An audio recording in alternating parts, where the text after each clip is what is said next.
for December the 8th.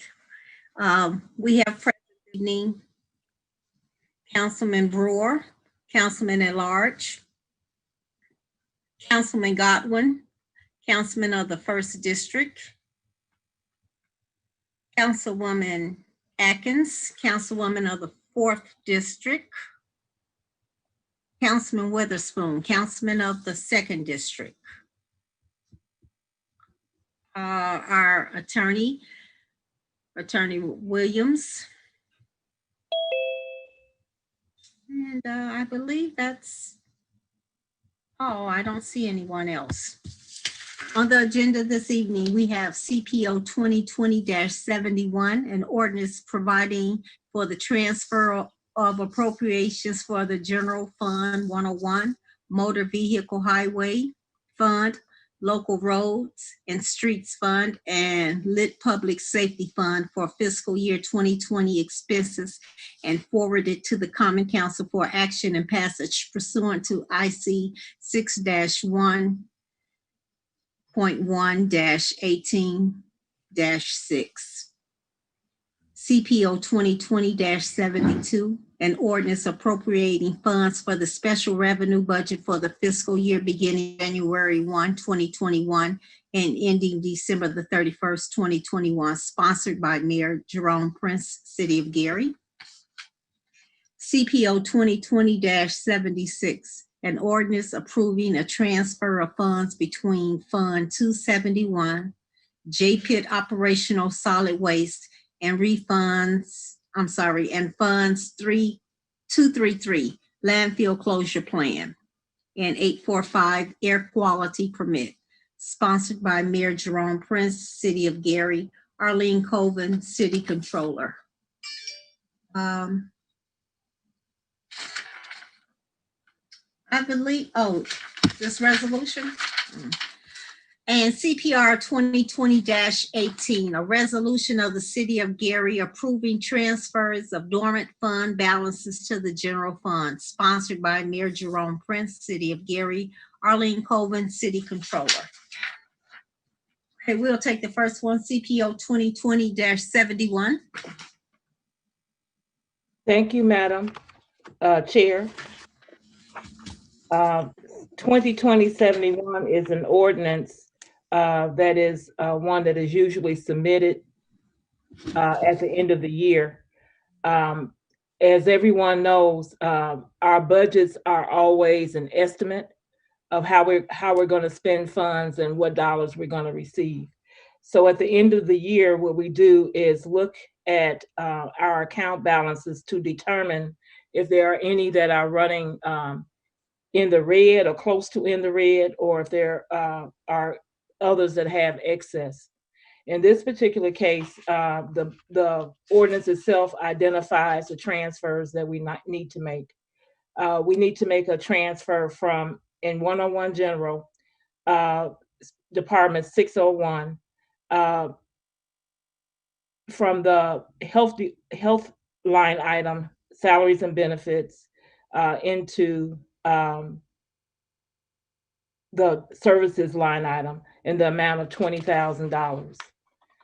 We would like to make a transfer from, in the Public Works Department, from the salaries and benefits line item of $70,000 in the 41 series to the 43 series in services and charges in the amount of $70,000. A transfer from 101 General in the Finance Department from the 41 series salaries and benefits in the amount of $25,000 to 101 100, which is the Facility Maintenance Department, into the 43 series, which is services and charges. We like to transfer from the Facilities and Maintenance Department $5,000 and transfer that to the Fire Department. I'm sorry, it would be a transfer from salaries and benefits for $25,000 from the Finance Department, from the Facility Maintenance Department in the services line item from $20,000, and from the facilities and maintenance department for $5,000 from supplies. And we will be transferring these items. I know I'm confusing this, from the finance department to facility maintenance. That's what I'm trying to say. We're also doing a transfer from the fire department of $5,000, and we're transferring in the 43 series to the 42 series of $5,000, for a total in the general fund of $120,000. We're doing a transfer in the motor vehicle highway fund from the 42 series to the 43 series, in the total amount of $85,000, to the salaries 41 series in the amount of $85,000. That's where it's being transferred to. In local roads and streets, we're transferring $62,935 from the supplies line item 42 series to the 44 series for machinery and equipment. This would be for a lease payment. And then we're transferring within local, the local income tax public safety area, $250,000 from the 43 series into the 44 series for lease payment. The total amount of transfers in the local roads and streets, I'm sorry, the public safety fund, is $397,935. The total amount in local roads and streets is $62,935. The total amount in motor vehicle highway is $85,000. And as I said, in general fund, it's $120,000.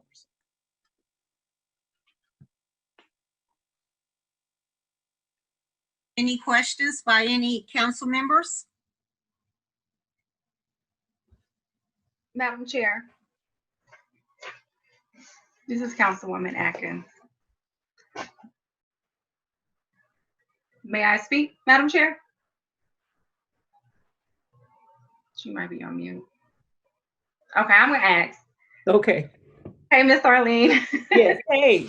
Hey, so I just wanted to know again, just so that I am educated on the process, could you give us like the brief, I guess, reasoning for some of the transfers?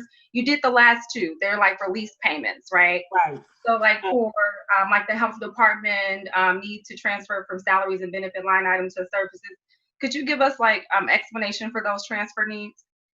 Generally speaking, most of the transfers are so that we won't run into the red by the end of the year.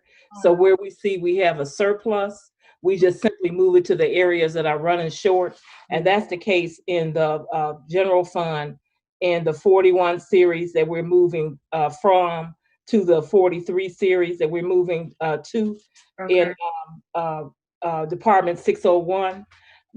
With regard to the motor vehicle highway account, that one is a little different. I think you've heard us talk about restricted and non-restricted.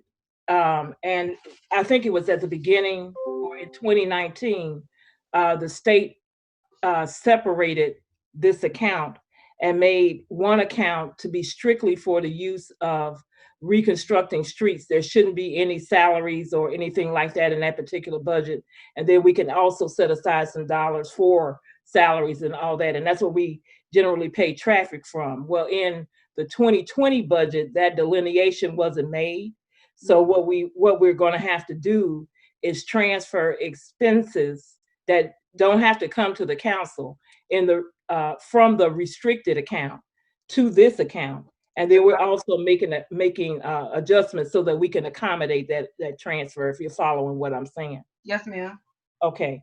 And in local roads and streets, like I said, that was a lease payment, and the public safety is a lease payment. Okay. So what about the transfer from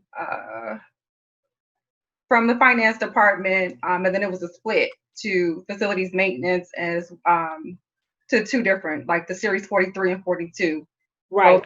And in that case, like I said, where we see we may be running short in terms of appropriations, where we have excess, we just move it to so that we won't be in the red at the end. So for so basically the first 5 that we have, the changes that was done for or proposed for Health Insurance Department, Public Works, uh, Finance, to Facilities, Maintenance, as well as the Fire Department, which is a reallocation of funds to cover. Well, I guess you could call it that, yes. Okay. Um, For lack of a better phrase. yeah, Okay, I got you. And then the last 2 were to cover lease agreements, and then you gave the explanation in terms of the differentiation between restricted versus non-restricted for motor vehicle. Okay. Thank you, Ms. Arlene. mhm. One question on the lease agreement payment. Is that for the current lease agreement that we have, or is that a new lease agreement that we're looking to get into? Which one are you speaking of, sir? Believe that Or was, both? yes. That was- The one that was in the local roads and streets is an existing. I think that's the one that's for, it may be the last year on the vehicle maintenance building. If you recall, it was a fifth third lease. Mhm. So I think this is the fifth third lease. The public safety one is for new police cars. Okay. Any other questions by any council members?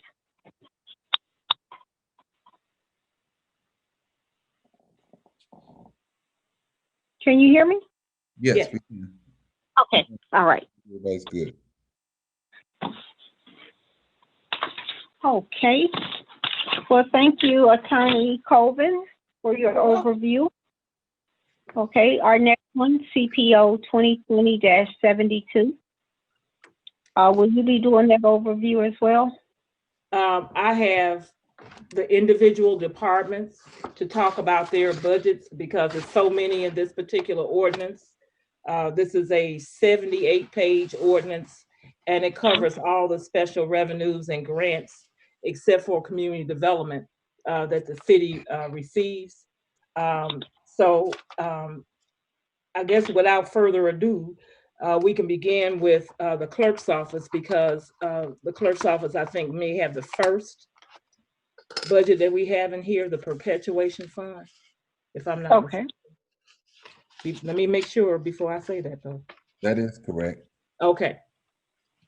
So Madam Clerk is here to talk about that. Okay.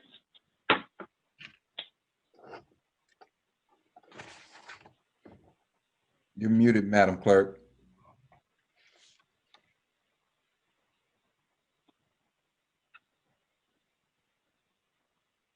Can you hear me? Yes. Yes. Oh, We can. okay. I can barely hear you guys, but to the chair, Madam Chair, to the council members, and to the administration, as well as to the public. I am Suzette Rags, Gary City Clerk. The clerk's perpetuation fund is a fund that was established for the collection of very specific fees that were either allowed by or mandated by the state of Indiana. You have your budgets. Do you have any questions? Any questions by council members?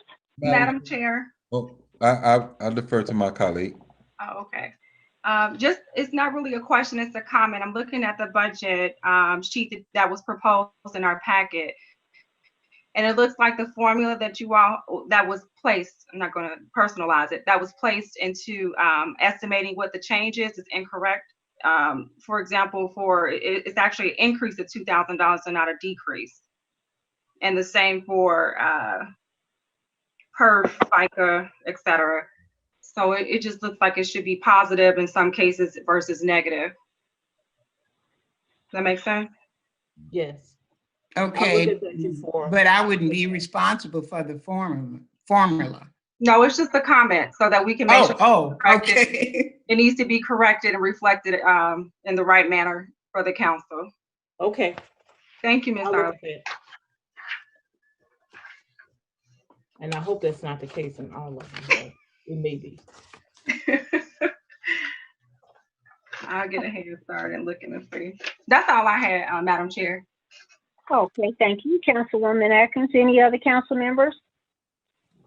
Councilwoman, Caldwell, yes, just one question. So Madam Clerk, these fees come from exactly where? You stated about something about the state. Exactly where does these fees come from as a collective? What are these fees really? The fees that were mandated by the state of Indiana include document storage fees.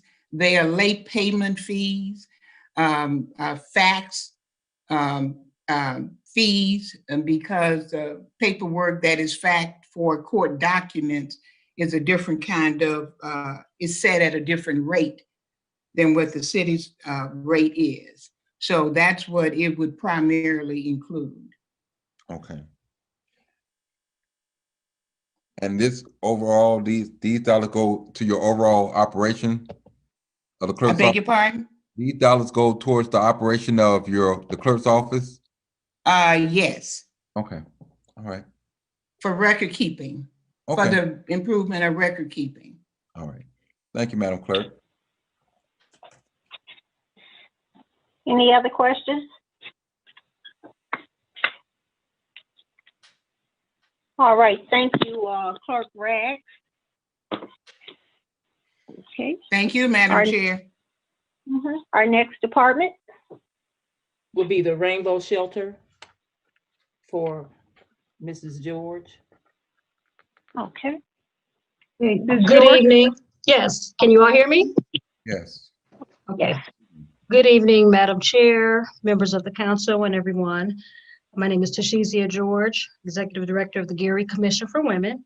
And the budget that you see here for the Rainbow Arc Shelter is our donation fund. We usually have a donation fund of that we set usually for $5,000 every year. For various donations that we receive from various different organizations, individuals, and entities throughout the year. And we usually hit a little bit under 5,000 by the end of the year. So right now it's the holiday season, so we're still anticipating checks. And we have some checks that just came in that I have not had a chance to process yet. So we're just asking for approval to set us at the $5,000 budget allocation for the the upcoming year. Okay. Any questions?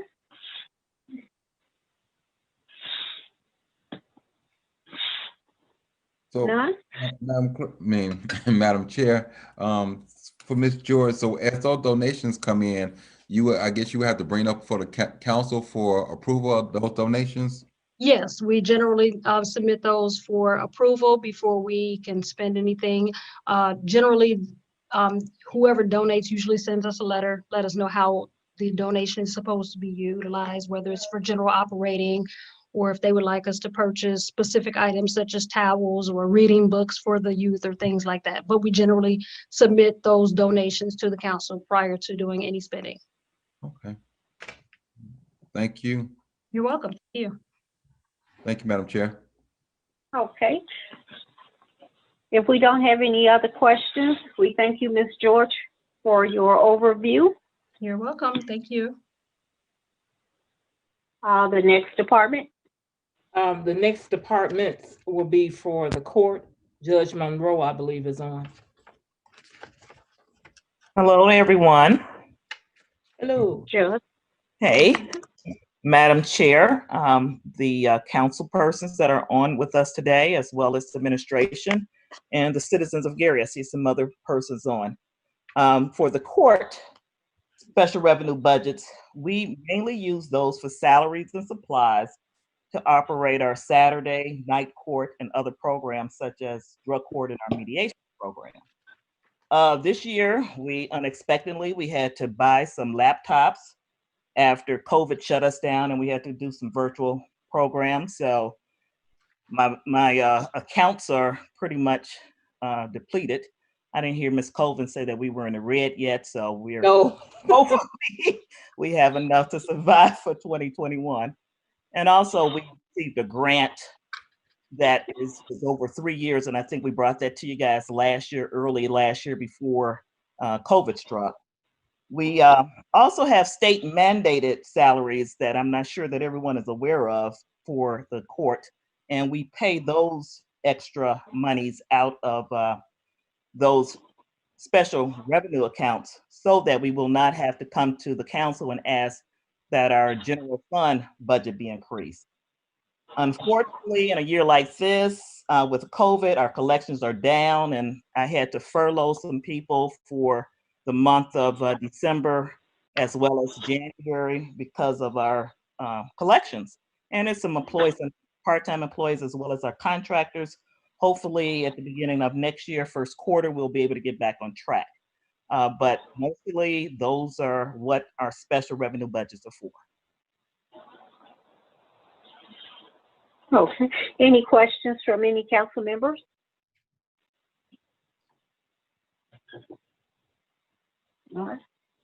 All right. Thank you, Judge Monroe.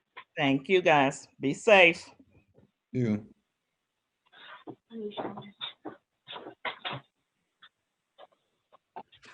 The next group will be the landfill reimbursement. Brenda Scott Henry. Good afternoon, good evening, everyone. I have 4 funds that I need to give you information about. The landfill closure fund 233 is a mandate by the state to cover, this particular budget covers all of the expenses related to monitoring and maintenance activities at the closed landfill.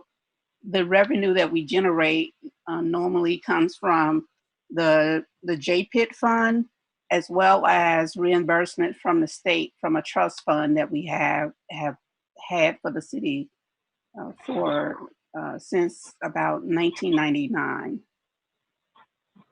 But what we're asking to do is,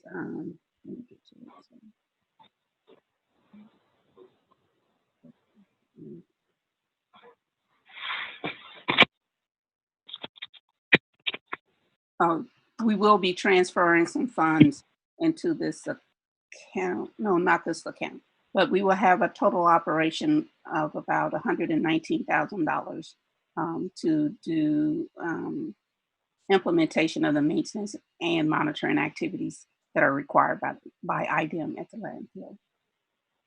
The second fund is 271, which is the JPIT fund. We generate revenues from here by the operation of the JPIT, which is located over on 15th and about on the opposite side on Colfax Street. So we generate anywhere from $90,000 to $120,000 annually. We've had some monies in this account for a while, but we need to do some transfers out of this from this fund into our air fund 845, and then we will also use the JPIT to transfer funds over into the landfill budget, which is 233, in an amount of $150,000. And because we didn't do this transfer last year, we have to put it back in our budget this year. The transfer in funds from Fund 845, which is really our air quality fund, or our general operating fund for our department, an amount of $281,018. Brenda. Yes. Some of what you're doing is talking about your separate ordinance, I think. Ordinance 2020-76. Oh, okay. I have a separate one that we're talking about now, or just simply the monies from the trust. Okay, thank you. Mm-hmm. All right, I'll talk about that later then. Okay. All right. Then we have the Buchanan Street fund, which is 325, and this is a grant that we received from the Lake Michigan Coastal Program to do green infrastructure at gateways into the city, and this particular one is Buchanan Street on 2nd and Buchanan to 4th and Buchanan. So the budget for this particular project is $83,124. It is a matching grant. We received the grant in amount of $42,000 and $41,000, and we have to match it dollar for dollar.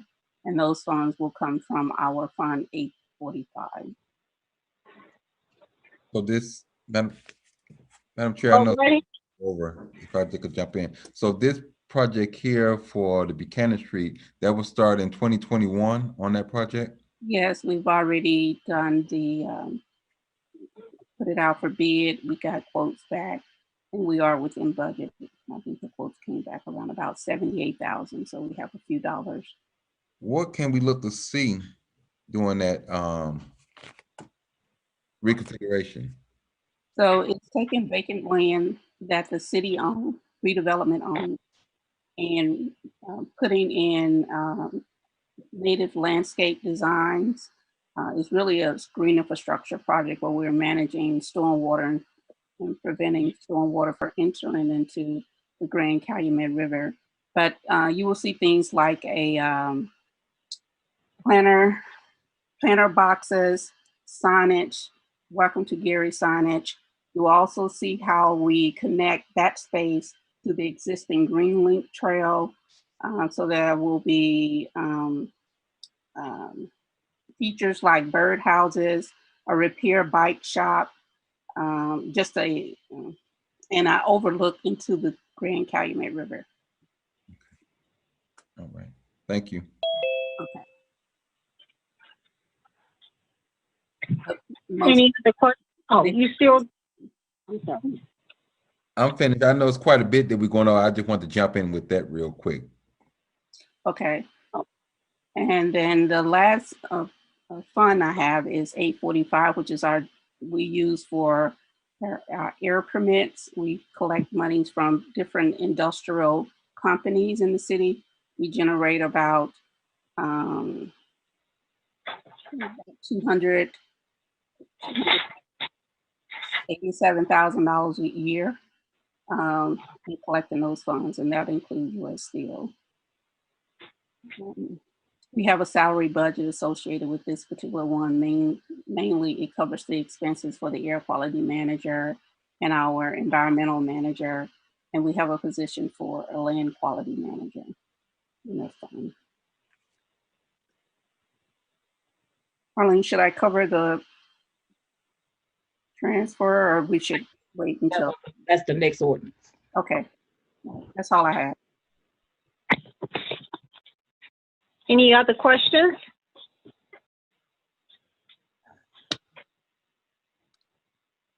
No?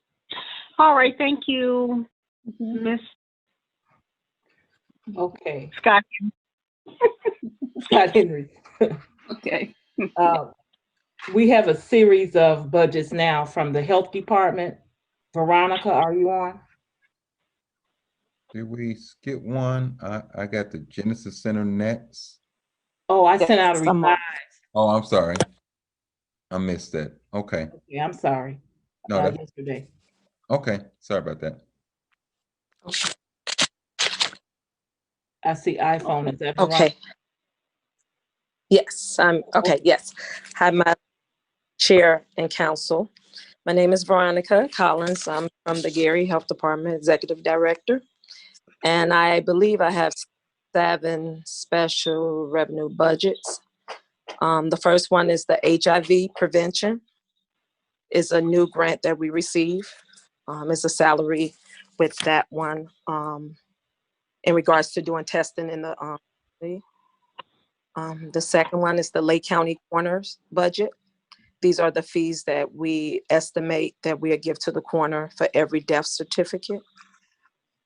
The Healthy Families is from our STD, from patient fees from STD testing.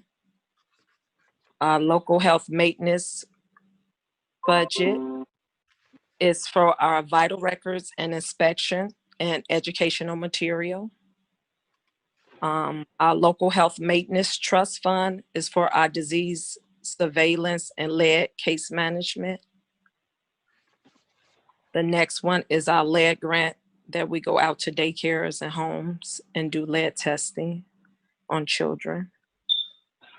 Our last one is our GHD rental fund, and those are our violation fees for inspectors. Oh, yeah, I did. The Lake County corners. Okay. So I believe I covered all 7. I think you did. Madam Chair, Yes, sir. the first one is about the reimbursement to the coroner. Is that a percentage that we reimburse the coroner's office? Yes, for every death certificate, we give them $2.75 per death certificate. Okay. And my second question is about the lead testing. How do you all arrange far as going out? I'm trying to see what system are we using when we talk about going to do the testing in daycare, other businesses. What system are we using? Because I know the fire department do random checks for certain things. I just wonder, are we teaming up with any other department, going out as a group, doing these type of tests and reviews? No, we do not team up with anyone. We have our medical assistants and we have a lead coordinator. But because of COVID this year, we weren't able to go out. But we get a lot of the state sent us over leads that's over 10, and then that's when we have to go out to do testing on the children that's over 10 in the home as well. So they should go once you're notified by the state. Exactly. Okay. I was just a little concerned because I know we have had plenty of scares with our water, not so much us here, but in surrounding communities. I just wondering maybe we can team up with a group or another department also to make sure we kind of get ahead of the curve if something like that. That's something we can, I'll sit down with our coordinator and see if that's something we can do. Okay. Okay. Thank you. No, in the past too, Councilman, we have had separate lead testing grants where we got money from the federal government. And once a home was identified, the testing would occur and the case management would occur in the health department. But generally, that's a more expensive proposition. And that's why we always use federal funds for it. So that's something that we can look into too, to kind of coordinate our efforts, because that's a broader effort as well. Okay. All right. Thank you. I have a question. Mhm. One about home inspections. It may have been your last one or next 6 or 7. Oh, GHD rental fund? Yes. The violation fees for inspectors? Yes. That's more when they go out to the restaurants and find people. That's in regards to that. Mm-hmm. Okay. Do you all go to homes and inspect them, or is this just a part of the building department? I believe that's part of the building department. If they are uninhabitable, then the inspectors will go out to the home just to find out, to assess the situation. But no, the fees, we don't find them. Well, we do find some of the landlords, we do. Okay, so in order to get that done, we make a complaint like through code enforcement or something, goes to the building department, and then they call you all to come out with them? Yes, or sometimes they'll call us and then we'll connect with the building department or code enforcement. Yeah, either or, but we connect each other together. All right, thank you. No problem. Any other questions? Just could you explain that program again, and just the line item specifically under that, the fund, I guess is department, which is the health department, but the fund 243? 243.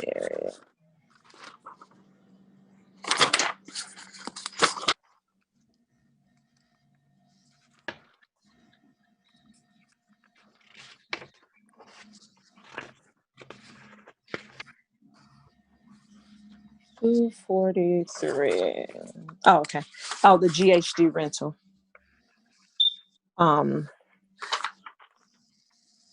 These are the funds, the violations that the inspectors, when they go out to restaurants and fine for not having the water at a certain temperature, or they get a complaint in regards to the food being expired. That's where those fees are going into. Let me see. Which line item are you speaking of? The violation fees on that page? On the revenue estimate?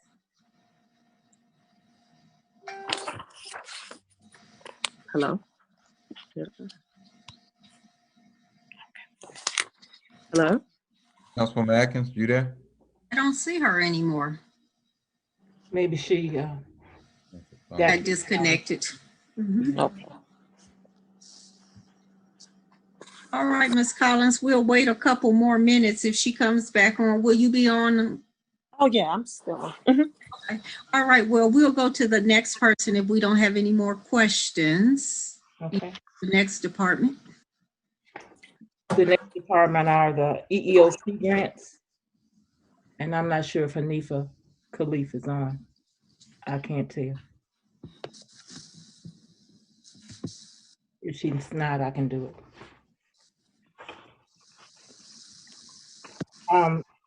The Gary Human Relations Commission receives monies directly from HUD for a couple of areas. One is for the investigation of housing discrimination cases, and the other is for fair housing. They both have dollars directly from HUD, and these dollars are fund their staff, which is kind of roughly divided between the two areas. They get dollars directly from HUD itself, and that's how they conduct their business through these HUD grants. They also get some dollars from the Community Development Department, but these dollars that we are appropriating here are directly from HUD for fair housing and for their EEOC complaints. Any questions for Attorney Colvin?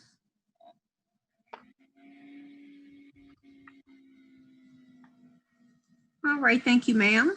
Our next department. Let's see, what's the next one?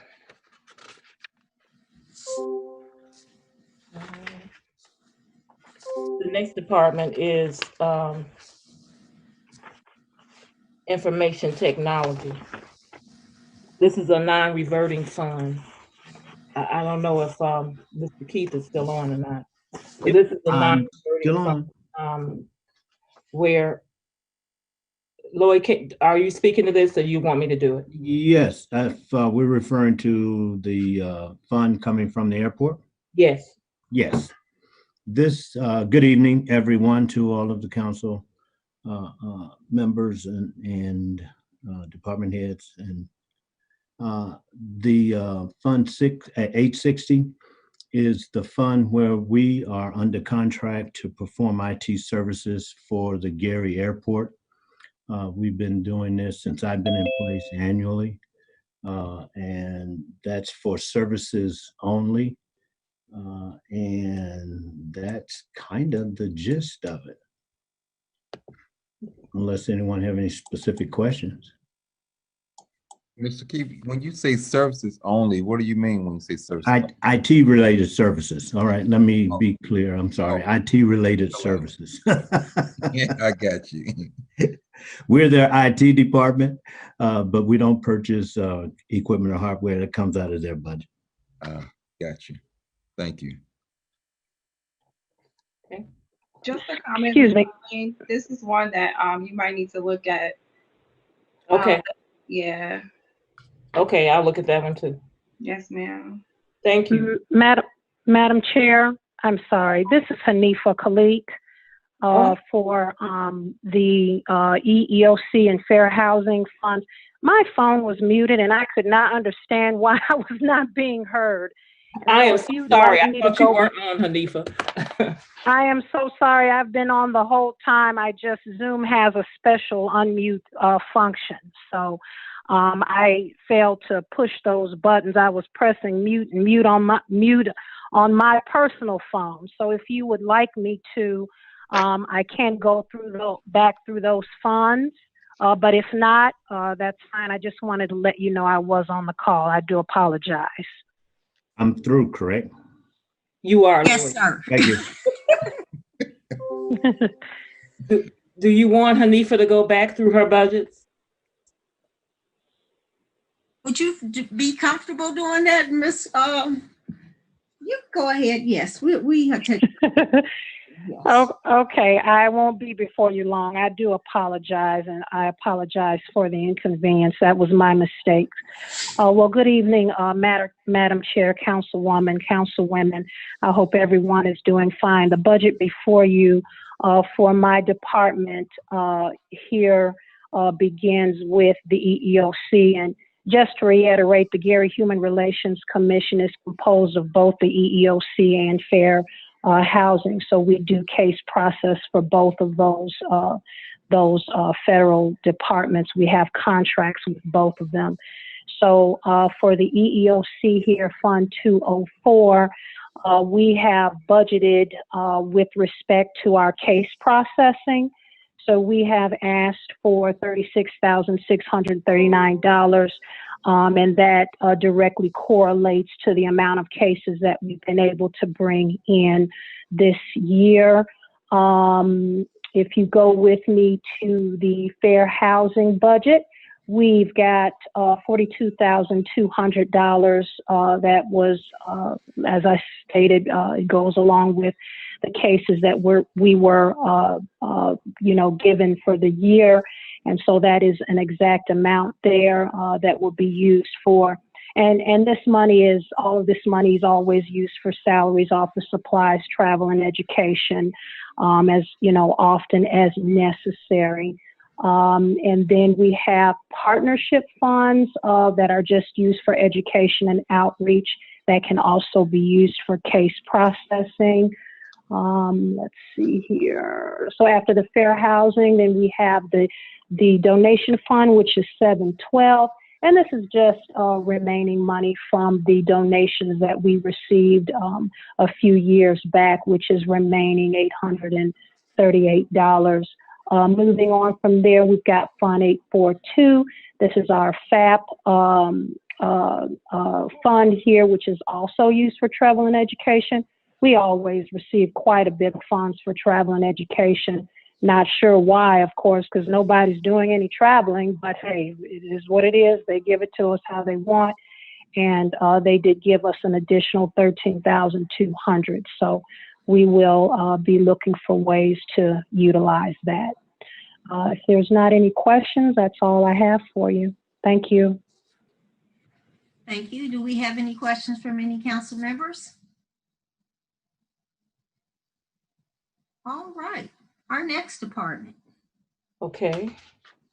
The next department is the mayor's donation accounts. There are two accounts here.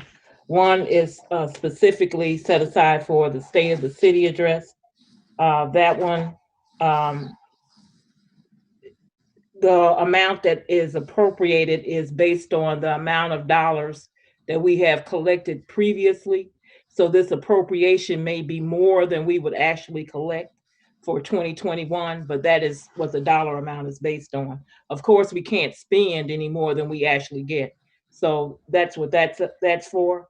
In the event that we do in 2021 have a State of the City address in person, then these dollars will be used to offset that cost. In the other item, that's a second part of the mayor's donation account, is for special events.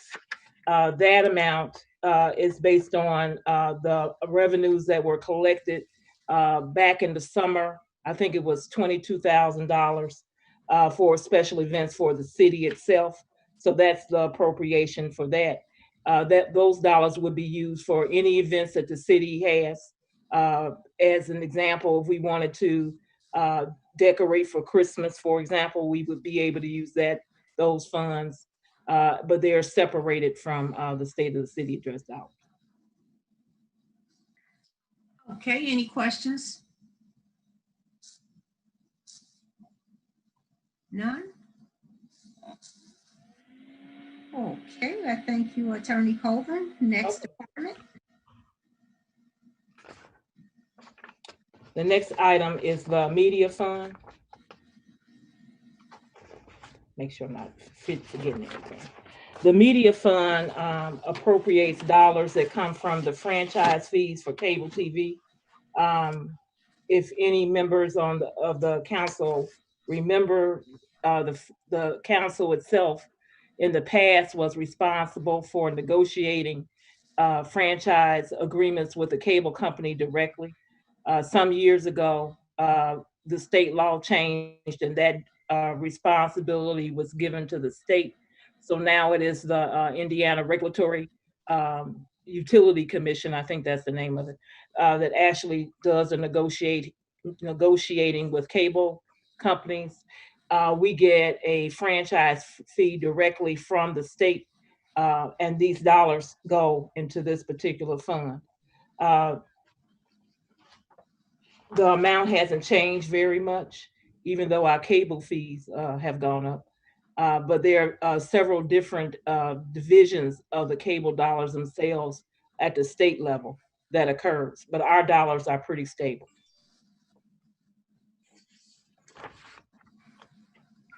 Any questions? This is William Godwin. I do have a question. Thank you, Attorney Colvin. Is this the fund that deals with the communications director professional services contract? The communications director is paid out of this fund, yes. And how much, I'm not looking at it right now, how much are we projecting? I know it was $30,000 in professional services. Is that the same this year? Right, the budget hasn't changed. Okay, thank you. Mm-hmm. Any other questions? Ms. Colvin, can we go back to the Mayor's Donation Fund? I'd like to have a question about the State of City address that we did not have. What happened? I understand that the State of the City address date was changed, and it is now December 17th. It is going to be virtual. So that's the information that I have at this point. Are we for sure it will be the 17th? That's for next Thursday? That is, I understand that's the firm date. Okay. No changes. Okay. All right. This is Councilman Godwin. May I ask what time on the 17th? I just got the date. I can give you the time. I don't have the time tonight, but I got the date today. Okay, thank you. Okay. At 6 o'clock, he's gonna do the 5th district district meeting, so it won't be at 6 o'clock. So right, hopefully earlier. I'll get back to you for real tomorrow. Does this have to be, or is there a certain time frame that we have to promote this to the public? Do you mean by state law, or do you just mean general? Either or all of the above. State law, is it a council law? Is it state law or council law? To my knowledge, no. Okay. What is required is that the mayor gives information to the council about the state of the city on an annual basis. With regard to how this is going to be promoted to the public, as soon as the information is available, I'm assuming that it will go out on social media. That's generally how we promote things, so it will be done that way. Oh, we know. Okay, thank you, Ms. Arlene. Okay.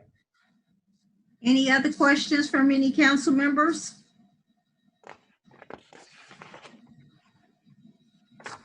All right, Attorney Colvin, your next department. Okay, These are police department budgets.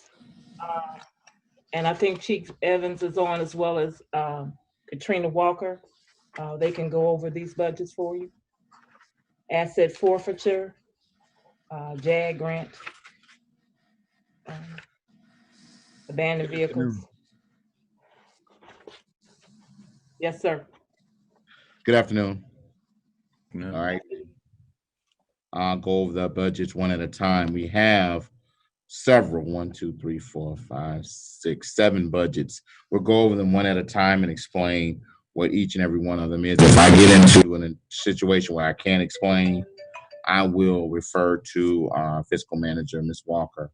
The first one that we're going to talk about is 26262 county asset forfeiture. This is a budget that we have for any revenue or item seized, forfeiture cash from a county. We had an individual on the county task force, and when we do joint operation, this fund has the appropriation so that we can spend on those funds after it's going through the process, and the court has decided that the money should be kept by law enforcement, and there's a split depending on how many agencies are involved, and we get a portion of it in this fund.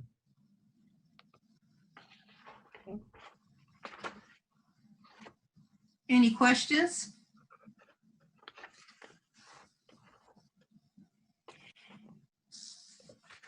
And Chief, you can just go through all of them and they'll ask questions at the end. Okay. So the next one is law enforcement training. That's, hold on, my computer's loading. 227, law enforcement training is, we get funds in there from a few different ways: accident report fees, citations that we write, and then confiscated cash. These revenues are used for training our officers, paying for officers to get specialized training when they travel or go to other locations like our police academies. We also pay for, if we have a special instructor to come in, we've had to have that done a few times. We can pay that instructor to do law enforcement specific training. We also have in this budget an operating expense so that when officers do travel, we can pay them back and reimburse them travel expenses. Our next budget is 710 confiscated cash, which is different than the county asset forfeiture. This is for items that we confiscate in a joint with other agencies, particularly our task forces, which is the FBI, DEA, ATF, or the Lake County Drug Task Force. This is confiscated cash that we have from any type of raids or any type of law enforcement actions that we have from those sources. Our next budget is our JAG grant. JAG is the 882. God, I'm sorry. Hold on, my computer is, okay. 882-8820. JAG stands for Justice Assistance Grants. So every year, all law enforcement agencies in Lake County apply for this grant together. When you apply together, you get a better return. Gary consistently gets the most money from this venture. So we may get 60,000 and every other agency will get less than us. It depends upon a lot of variables, population, crime rate, so on, such and so forth. We use it mostly, almost all of it, for equipment and training. I'm sorry, equipment and some overtime, but we're going to use all of this fund to purchase equipment, something that lasts. Usually we purchase computers. We might purchase a license plate reader, smart board, whatever we need that won't encumber on the general fund. This is a matching grant, so we spend the money up front, and within a month or two after we get the equipment in, the JAG grant coordinator comes, inspects the equipment, and then they cut a check back to the city. The next one is the federal asset forfeiture. That's a little bit different than the one I just discussed. Federal asset forfeiture is actually for salaries for the task force officers. So the federal task forces provide between $5,000 and $8,000 a year for every officer that we have on a federal task force, which is the GRIT, the FBI GRIT task force, the Alcohol, tobacco, and firearms is another one. U.S. Marshals, the Drug Enforcement Agency, and what's the last one? Lake County Drug Task Force. These individuals provide for, that money is provided for officers when they work overtime, for that money to be reimbursed back to the general fund.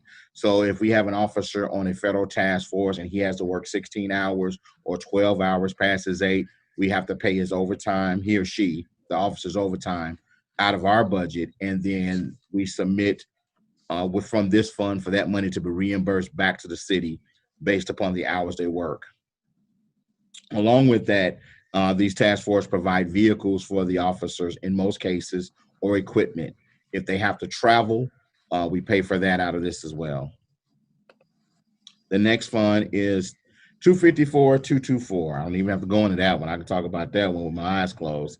That's our vehicle auction fund.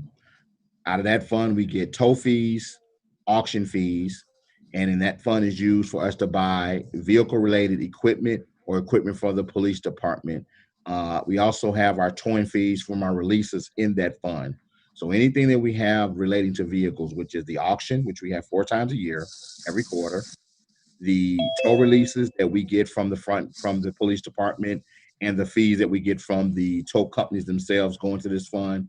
We buy vehicles, vehicle-related equipment out of it, and those purchases can be kind of expensive. Just for an example, we have to use a laptop. It's a must in today's law enforcement to use a computer. We have to use something that's ruggedized, something that can take the weather, something that can take a battery, you know, of riding around all day, can work in all kind of weather. So those computers are a little bit more expensive because they're ruggedized and able to withstand the weather. We also have to have a stand in the car that can hold the computer up, so the officers, whether it's the driver or the passenger, if it's a 2-man unit, can use a computer. Now vehicles are an office space for officers of every department, and a computer is a must, and that's just one item that we purchased out there, along with lights, sirens, any type of equipment for our ATVs for the beach. Everything vehicle related is purchased out of 254. And our last fund is 725-0257. That's our donation fund. We receive funds in this for our range. We have certain agencies for railroad, homeland security that utilize our range for law enforcement training, particularly firearms training. We're one of the few agencies in the area that has a range and an outdoor range. And that's important. We realized back in the 90s when we have indoor ranges, it's very dangerous for our employees to be exposed to lead and the hazards of a range. So we built an outdoor range in the early 2000s, and many agencies use it, and they rent it for the day or pay for the use of it, and it pays for any damages.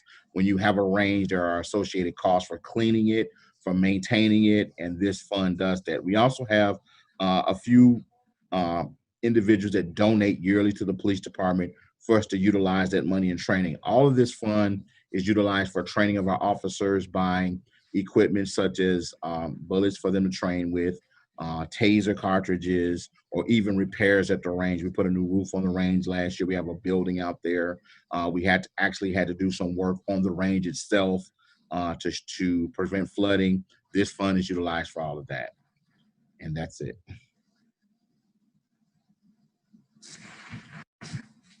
Any questions for Chief Evans? Madam Chair? Yes, sir. With the last question, I got probably about 2. The last question with the range, I know you said it's used for law enforcement. Have you all considered opening it up possibly to the public for a revenue stream? No, and there's a couple of reasons for that. What we have talked about is possibly doing a class that we will train people in the use of firearms and safety. What I mean by that, many people go to the gun stores, they buy a gun, the gun dealer doesn't teach them how to clean it, how to secure it. They don't provide any instructions on how to use a weapon and how to carry it safely. You know, I have a friend who was a legal firearms owner, and I used to get on her about carrying a weapon in a purse. If somebody snatched your purse, they got a gun too. Those are things that we thought about doing, but not necessarily the range. We utilize the range is utilized so often by either the Gary Police Department or these other agencies, it would be difficult to schedule that. And we have a lot of agencies that utilize it. Another question that came up with the law department is liability. So for like Deb's gun range or Point Blank, they have to carry liability insurance in case someone gets injured or, God forsaken, killed at the range. I don't know if you remember in the early 2000s, we had an officer killed at a range in Hammond. Accident, someone there accidentally shot him. And so we will be concerned about that type of liability by having a range. We would have to have a lot of things in place. You know, when people are learning to shoot, they need to be taught by certified instructors, because if you've never utilized a firearm, it can be a dangerous situation.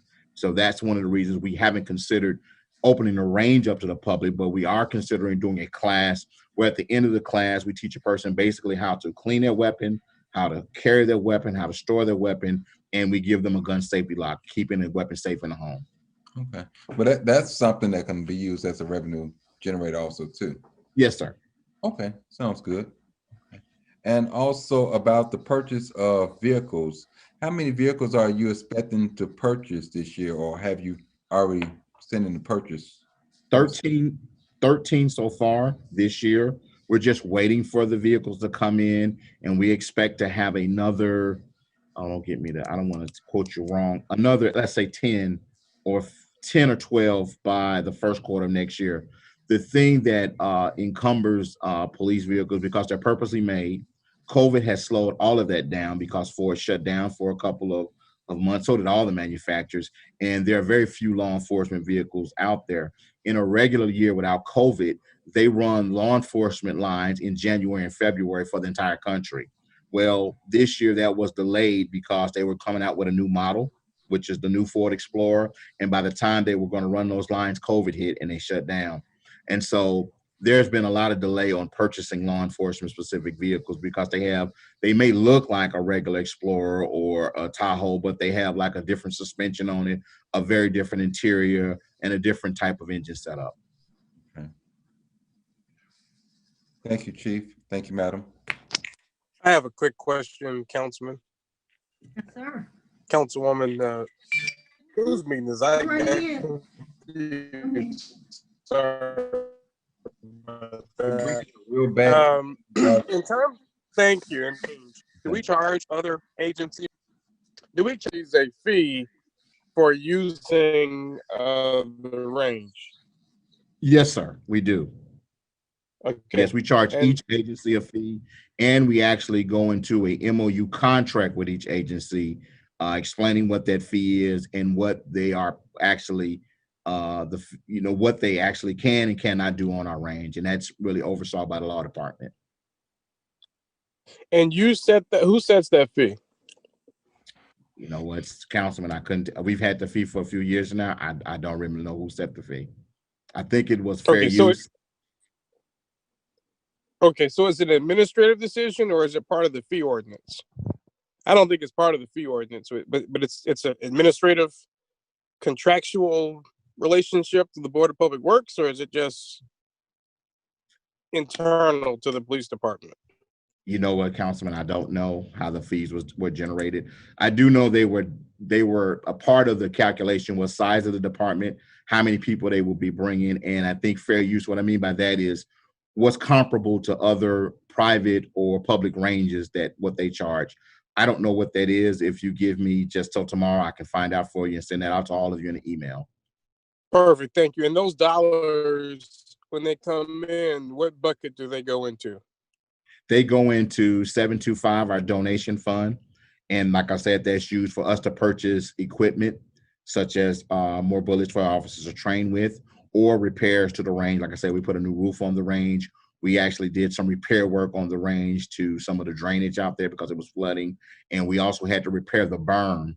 That's the portion of the dirt that's out there that catches the lead. We have to scrape that off and redo that and rent equipment to do it. Thank you. And just one quick last question. Is there any precedent for group purchasing? That is to say, obviously, all the departments in Lake County, including the sheriff's department, use bullets and other equipment. Is there ever an adventure to say, if we all buy, I don't know how many bullets you'd buy, but 100,000, 1 million bullets, would we get a better rate for it? Is there any kind of group purchasing that is done to get a wholesale rate for some We of get these a items?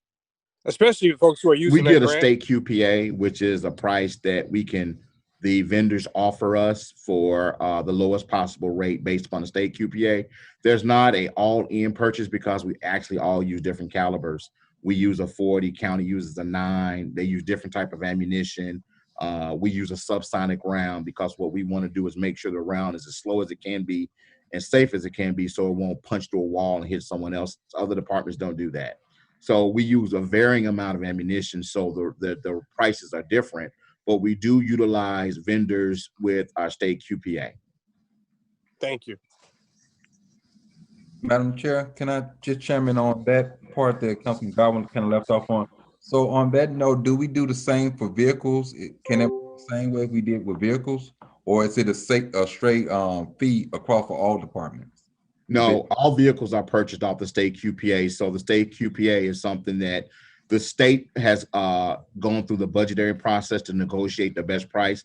And if you utilize vendors that utilize state QPA, you will get the lowest possible price on that vehicle. That's how we purchase our vehicle and our equipment. Whenever possible, we utilize that. It gives us the best price. All the bidding has been done by the state, and it's just best to use that whenever you can. So is that just the vehicle itself, or is that also including like the lights and sirens and all that stuff that goes on there? Because As much as done separately, is that correct? It depends on how you get the vehicle. So it depends on how you buy. We've done both ways. So we have purchased the vehicle completely done. That was very expensive, and it all went under state QPA, but it took a long time to get the vehicles. We had to send officers to Indianapolis to pick them up because that's where they were at. They only had 2 gallons of gas in it, so we ended up having to buy gas cards to get the officers to get enough gas to come home. It just did not work out well. So what we do with the equipment now, we try to use a local vendor that has a state QPA, but there are not a whole lot of vendors here that do lights and police equipment. In fact, in this county, I think there's only 1 or 2, which is Tri-Electronic, and there's another one in Portage. So the vendors that do public safety equipment like that are very spread out. You know, it's not that many in the state. And when we did that, when we got the all-in price, it was too cumbersome. Like I said, we had to buy gas cards. We had to get officers to go down there and pick them up. So it's best for us to try to do it locally. Okay. All right. Thank you, Chief. Thank you, Madam Chair. Any other questions? Thank you, Chief Evans. Thank you. Colvin?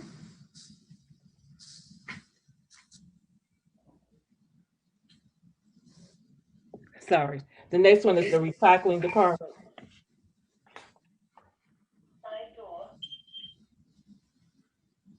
Okay. Good evening, Madam Chair, council members, and City of Gary department heads. My name is Mattie Fitzgerald Williams. I'm the director of the recycling department. The recycling department grant budget is utilized to cover salaries, repairs to equipment, educational programs for the City of Gary residents, which include shredding, e-waste, tire recycling, household hazardous waste collection day, yard waste, and other educational programs.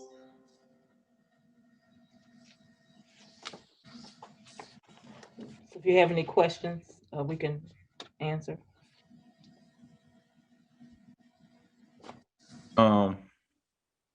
Madam Chair? Council. Yes, sir. Yes. Yes, I would like Ms.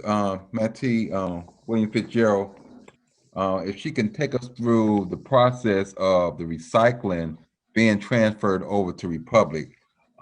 We've been waiting for this budget to come before. We talked about it earlier part of the year. If you could just shed some light on that at this time, and where's the manpower at since they're no longer picking up recycling, and what we're doing on a day-to-day basis now in the recycling department. Okay. Yes, Councilman. So Republic Waste is collecting the residents' recycling at this time, However, all of our recycling staff members are yet working for the city of Gary. The recycling drivers are collecting yard waste on a day-to-day basis. And instead of us going out every other week to collect yard waste, we're collecting yard waste from the residents Monday through Friday from 7 a.m. to 2 p.m. The recycling department is also offering the shredding program to the residents of Gary 3 times a week from 8 a.m. to 2:30 p.m. We also collect e-waste from residents, which would entail televisions, computers, cell phones, house phones, and printers. And the recycling department also is assisting with removing debris from 4th and Broadway to 52nd and Broadway from the cans in the Broadway corridor. The recycling department has also teamed up with Clean Slate, and during that process over the summer, we were able to refurbish 2 parks in the city of Gary, one in Black Oak, as well as one in Midtown of the Gary area. So all of our programs to the residents are yet in operation. The drivers are yet in the field, servicing the residents weekly. And that would be all. Well, I'm happy to see that the recycling of the leaf bats are being picked up on a regular. I know we had a system before, but I think the system now is definitely a more efficient system. I haven't really received any calls this year, probably one, about the leaf bats, and I think you all was out the next day to get that resident. So I do appreciate everything you all continue to do. And I have seen the guys and the ladies picking up on Broadway, and I think that's been a big improvement also on the look of our city. So I appreciate everything you all continue to do. Thank you, sir. Any other council members? Thank you, Ms. Fitzgerald Williams. Attorney, who do you have next? I keep myself on mute. The last one we have is. If I may, just real quickly, interject on the last presentation. I've been hearing this. I haven't seen it myself, but some residents are saying that the garbage and the recycling are being mixed in terms of that. They said they've seen it being tossed, seen the recycling and garbage being tossed into the same vehicle. So I'm not looking to fact find and conclude on that, but I just wanted to put that out there for us to check in on that, because I've heard that a few times now. We can do Thank that, sir. We'll check on that. Thank you. Rental inspection is the last one. The director is here on the line, but this particular budget is for the rental inspection program. And generally speaking, it supplements the salaries of the inspectors in the building department from the fees that are collected for inspections on the inspection of rental properties like apartment buildings and homes that are rented out. So this budget sets forth the items that the amounts that we expect to collect during the year and how they will be used. If you have questions.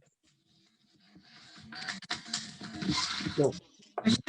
I would just quickly say that I know some years ago there was litigation, right, because the state allowed some cities like college towns like West Lafayette and Bloomington to charge whatever they wanted, but other cities were restricted. Hammond kind of pushed the envelope. I think their fee going up to maybe $85 or something like that.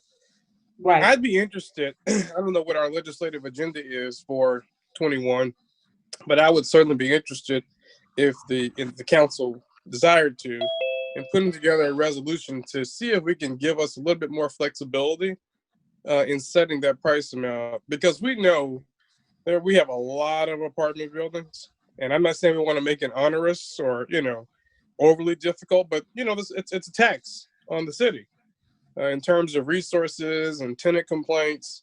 And I'm almost certain that $5 per unit is woefully insufficient to match the cost of keeping up with the responsibilities we have in terms of landlord-tenant relations. So if You're maybe the law absolutely right, department, Councilman.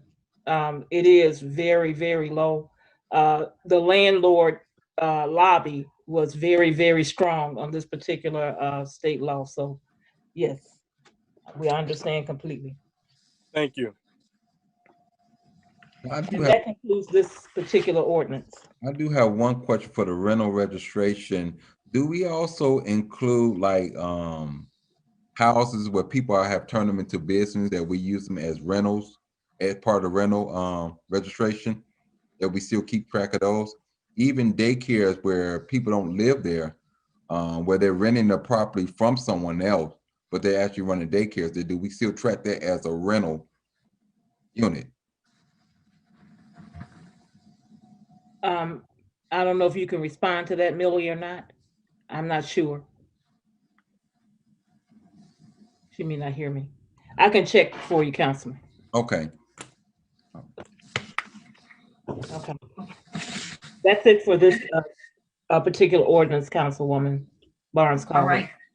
CPO 2020-76, an ordinance approving a transfer of funds between Fund 271 and Funds 233 and 845, sponsored by Mayor Jerome Prince, Gary Arlene Colvin, City Controller.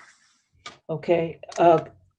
Mrs. Scott Henry started to talk about this a little bit previously when she was discussing her ordinances in the previous ordinance, but this is a transfer from Fund 271 in the amount of $381,018 to the landfill closure plan of $100,000, and also environmental affairs, $281,018. It really accompanies the transfer that, or the ordinance that had been previously discussed under 2020-72.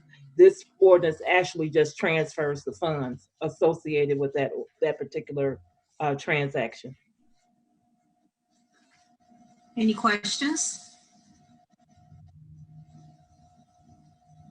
No. Thank you, Attorney Colvin. Okay. Yeah, CPR 2020-18, a resolution of the City of Gary approving transfers of dormant fund balances to the general fund.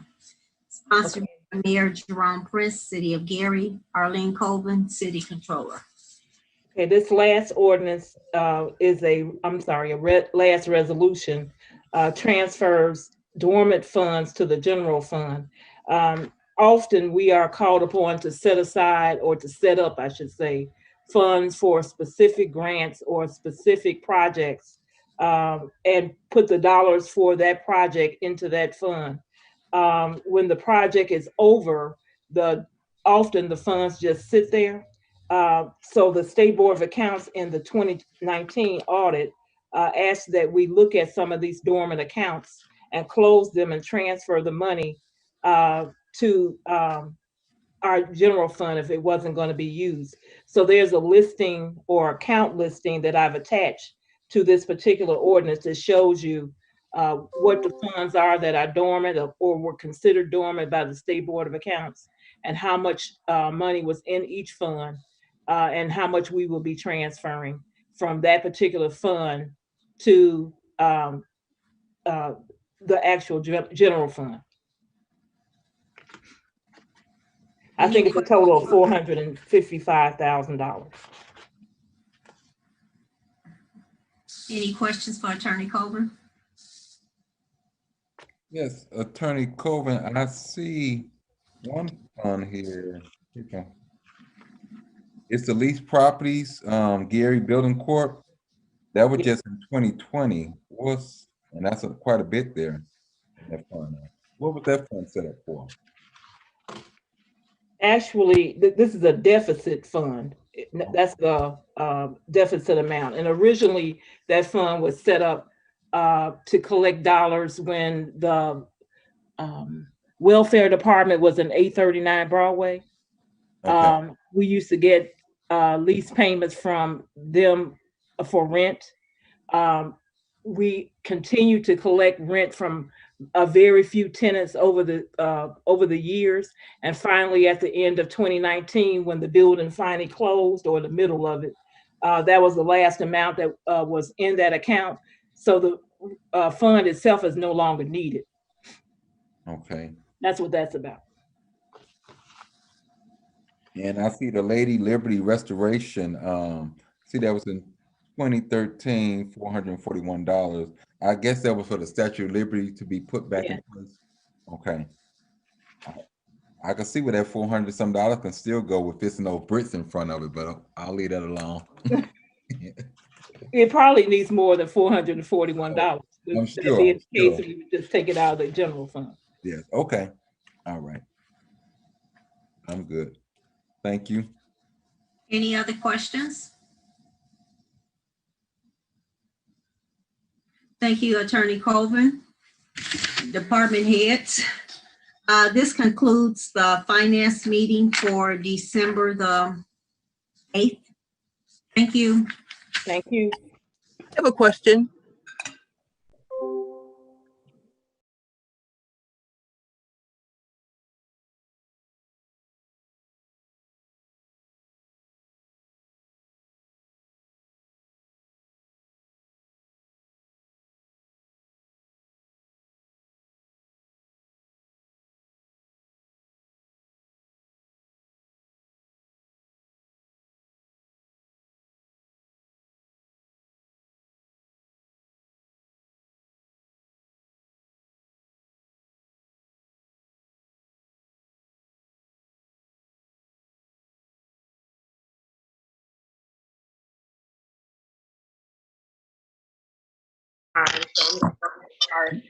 Good evening, I'm Councilwoman Pine Atkins, Council Representative for the 4th District, also the Chairman of the Ways and Means Committee. We're calling the committee meeting to order at 7:01 p.m. Joining us tonight, we have the following council members: Councilman Ron Brewer, Councilman at Large, Councilman Gloria Slade, Councilman at Large, Councilman of the 1st District, William Godwin, Councilwoman of the 5th District, Councilwoman Linda Barnes Caldwell, Council member for the 6th District, Councilman Dwight Williams, and Ways and Means Committee member, Council Representative of the 2nd District, Councilman Cozy Weatherspoon. I think, and of course, we do have our legal counsel online with us today, which is Attorney Winfred Williams. I'm going to start the meeting and I would like to acknowledge Mayor Prince. Good evening, Mayor Prince. Thank you so much for joining us this evening. So before us this evening, we have two ordinances for the Ways and Means Committee. The first one is a continuation from our previous meeting, which had a discussion point of CPO 2020-69, which is an ordinance approving the amendment for garbage collection fees for users located in the city of Gary. Also on the agenda tonight, we have before us CPO 2020-77, which is an ordinance of the city of Gary, Indiana, amending the city fee schedule ordinance number 8968 by increasing and establishing fees for the city of Gary departments.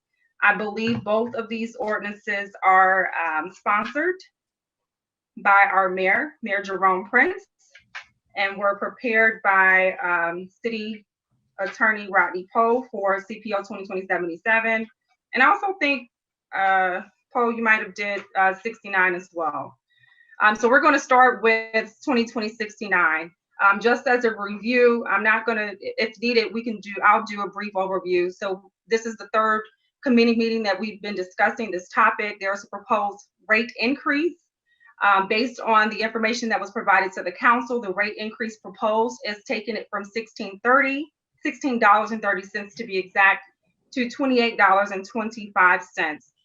Just as a reminder, I wanted to provide you guys, again, with this comparison chart to give you some brief.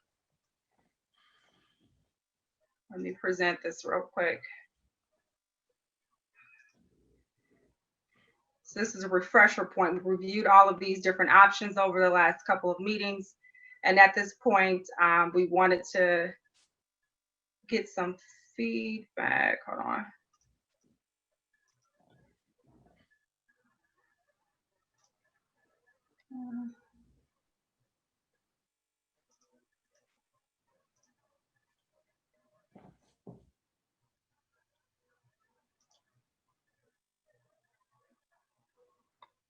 Okay, so hold on. I think I have to share my screen first.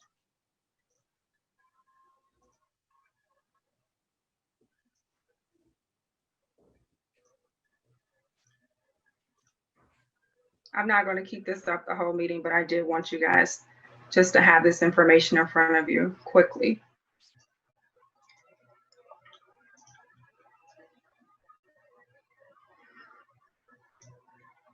All right, so if you can see this, this is just, again, a summary of what we reviewed over the last couple of meetings. We had went back to the stakeholders to ask them for different options to consider. And this is a consensus of what has been presented to us over the previous meetings. In this column, it's the first that was originally proposed. These are the options. I think one of the requests that the council had, and again, this is just a breakdown, which fees incorporated 3% shortfall, which incorporated the 12% loss on collection rate, which had the included the 650 additional service fees that we spoke about, just a continuation of what the number of customers is currently being billed, and then also the projected rate increase that we've already discussed, which is 3% escalator year over year. Any questions about that?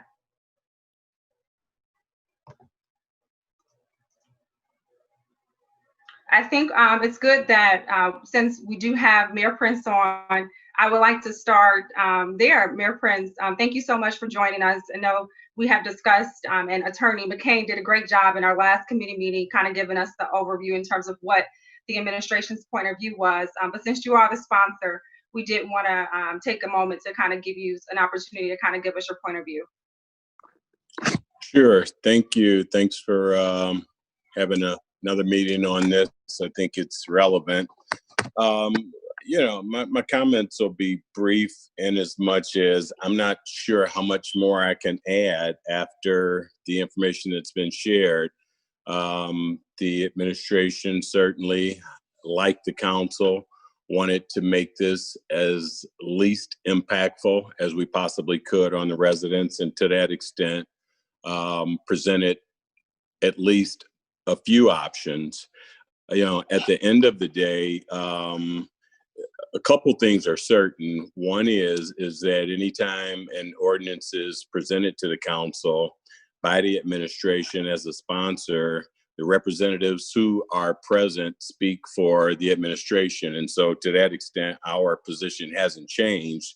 And the sole position is, and it's never attractive to increase a fee, pass a tax or anything. But in this situation, this is something that should have been addressed prior to this administration. And we're just doing the responsible thing by making sure that, the district is able to continue to operate, or not necessarily the district, but the district certainly being responsible for submitting the fees to the waste collector. Certainly, they're an integral part of this. But in addition to that, it's also an opportunity to pay for the services out of the proper fund. I'm fairly certain that all of those things have been articulated prior to this. So outside of that, I'm not certain how much more that I could really add, other than the fact that this is necessary.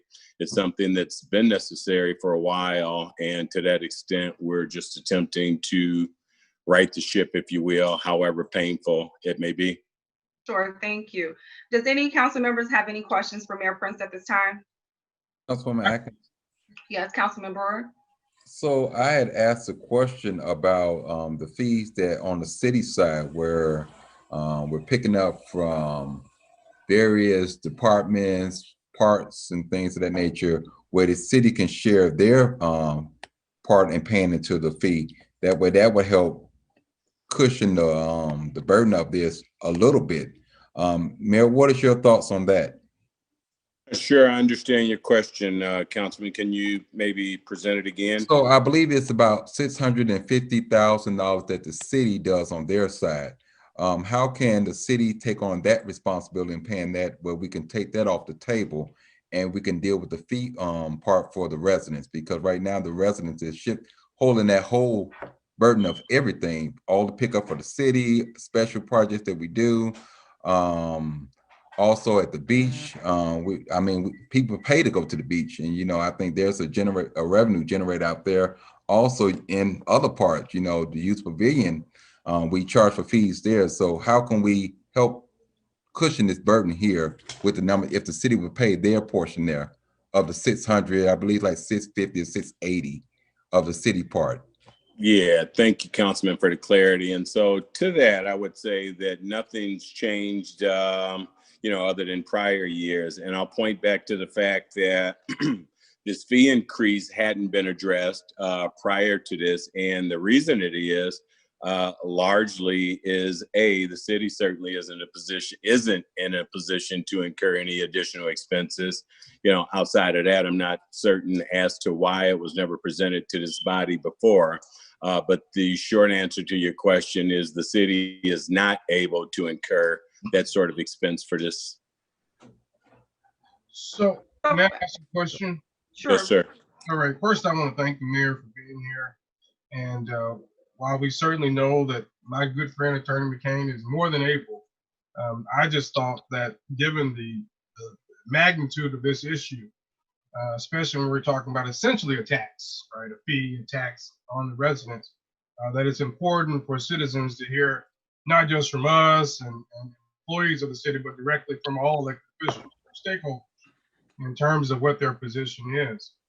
I think to Councilman Brewer's question, we have at least three options that have been presented to us. And so I'd like to hear which option is your preference. What are you asking us to do, right? As the sponsor of it, we have these other options which are not currently the legislation, but will require an amendment. So what is your preference? How would you like the council to respond to the crisis with trash collection fees? So, Councilman, you raised a couple good points. To the first one, as I stated prior to this, anytime a representative of the administration is present and the administration is the sponsor of an ordinance, you can absolutely be certain that the administration has been versed on it, all the intricate details have been shared. And to that point, the administration has given a direction for it to be presented to the council. Having said that, that is the administration's position. Second point, in terms of which option do I prefer, statutorily, that's the responsibility of the council. It's your responsibility to pass this fee or at least to have it introduced and to consider it and vote it up or down, either way. In the event that this council chooses not to, there certainly are remedies to address that, but we haven't gotten to that point yet. The second remedy, as you know, would be, or maybe not, would be for a special administrator to enact the fee through an executive order. And to that extent, as of now, I certainly haven't been appointed a special administrator. We had engaged in discussion with the DOJ very early in the year, and it was their position at that particular time, not necessarily to not appoint me. In fact, we received very favorable response based on the inquiries that were led by them and the answers to the questions that we submitted, including background and experience and things of that nature. However, it was their position that we didn't need a special administrator. The special administrator, from my perspective, is largely or solely responsible for one thing. And oftentimes, I think that gets confused with who oversees the operations of the district. Clearly, that's the CEO of the city, which is the mayor, and it gets back to the ordinance being presented by you. It certainly was through our direction that it be presented because it needs to be done. Outside of that, if this body chooses not to act or not to pass it, it is the intention of the administration to repetition the DOJ, excuse me, to consider or make a decision at that particular time as to whether, you know, we need a special administrator. And obviously, at that point, I think the answer would be emphatically yes. So let me just may I ask a follow-up question, because Sure. you're the sponsor of the ordinance, right? So the ordinance that's before us, I believe, is option 1. Is that So correct? actually, just to clarify, it's actually 4 different ones, right? So it's what was presented originally, which is the 73% increase, which is what the administration proposed to the council. And then the council went back to the stakeholders to say, hey, okay, give us a justification of why the increase is needed. And then after obtaining those information, we asked for different options. And so then they provided 3 additional options. So you really have a total of 4. So to that point, I want to be clear about which one you are asking us to pass. Is it the one that was originally submitted, or one of the other 3 options? I'm asking the council to make a decision on whatever you feel is best, Councilman. We've presented options as requested. And again, I'm asking you to do what's statutorily required of you, and that's to consider what's been presented to you and voted up or down. Yes, and so I have said before, I'm in favor of the lowest cost option. Only problem with the lowest cost option is that means the city, to Councilman Brewer's earlier point, would be on the hook for, I guess, roughly $650,000 or so of what it costs to pick up from the parks and City Hall and other city buildings. And so if that's in fact the case, it's important to know that either through deferring our debt obligation to the sanitary district, which has been talked about, or some other cuts or revenue stream, that if option 1 is voted on, in order to meet our obligations to Republic, will the city be able to meet its obligations to Republic, right? Because the city will have a bill that it does not currently have if the lowest cost option is the one that's chosen. So that's the only reason why, I wanted to, depending on which one we choose, there's certain implications on the city side. So that's all I wanted to say. Sure. Yeah, Councilman, I wasn't offended by the question at all. But again, I think the statute is very clear in terms of who has responsibility at this particular point. I will say this, like in many other instances where we didn't agree, this administration will do what's responsible and what's reasonable and will, continue to find other ways. But you're right. We constantly look for additional options in order to lessen the impact on the residents, because like yourself and all the council members, I mean, we're consumers as well. Even though the impact, in most instances won't be as egregious as it will to our least able resident in any event, it certainly should and is a consideration, should be rather, and is a consideration. Thank you. Yes, sir. So I have a question, Mayor. If, for instance, if the conversation continues within this committee and the council does continue to analyze the additional options, and there is a consensus that, we might consider one of the options that was not the $28.25, which I think was the 73% increase. Since the administration is the sponsor of the legislation, how would you make that adjustment? If the council, because I think your statement was the council will have to, make a decision in terms of what they think is fair, what they want to approve.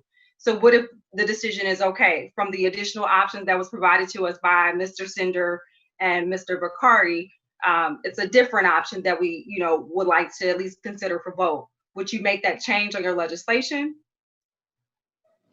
So you raised a few points there, based on whatever this council does, again, the administration would go back to the drawing board or to, reassess whatever position we're in then. I don't think anyone's on the call tonight prepared to answer that specifically without any specific action being taken this evening. And so, rest assured that we will do the responsible thing, just as we've done by presenting this ordinance.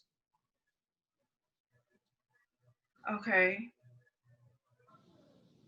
Well, I guess I'm a little confused because the other options that I'm mentioning is what was proposed by, Gary Sanitary District for consideration, as well as, in conjunction with Cinder and Company for consideration. Sure. So where's the confusion? You just stated that if we were to select one of these other options, that you all will still go back to the drawing board to make a different decision in terms of how to move forward. So I just want to understand.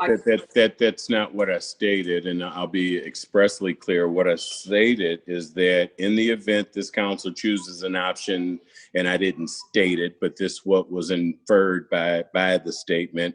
In the event that this council makes an option that leaves a deficit, the administration will go back, reassess how much the deficit is, and address it appropriately. And that's the part that we aren't prepared to tell you specifically how, because we don't have an indication as to what will occur tonight. Okay. So, thank you. Thank you. Mr. Cinder, are you on the call?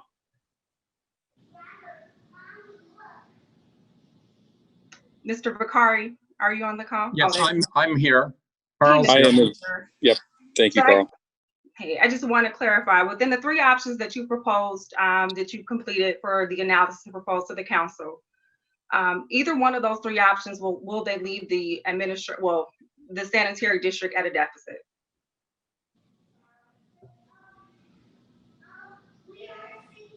Carl, go ahead, Carl. I think you're best prepared to answer that.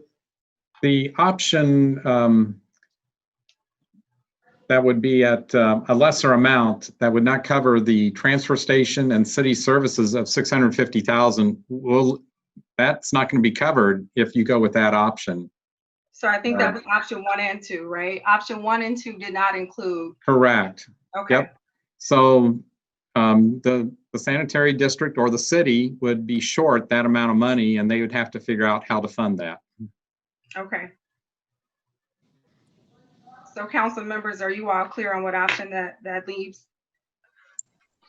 Well, basically, I believe the option is still there. We're just stating that we're only going to fund certain things, just the trash pickup for the residents, and not all the other city services. Yes. Okay. Okay, I understand.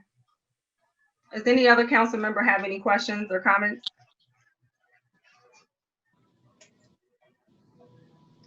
Does any member of the public have any questions or comments?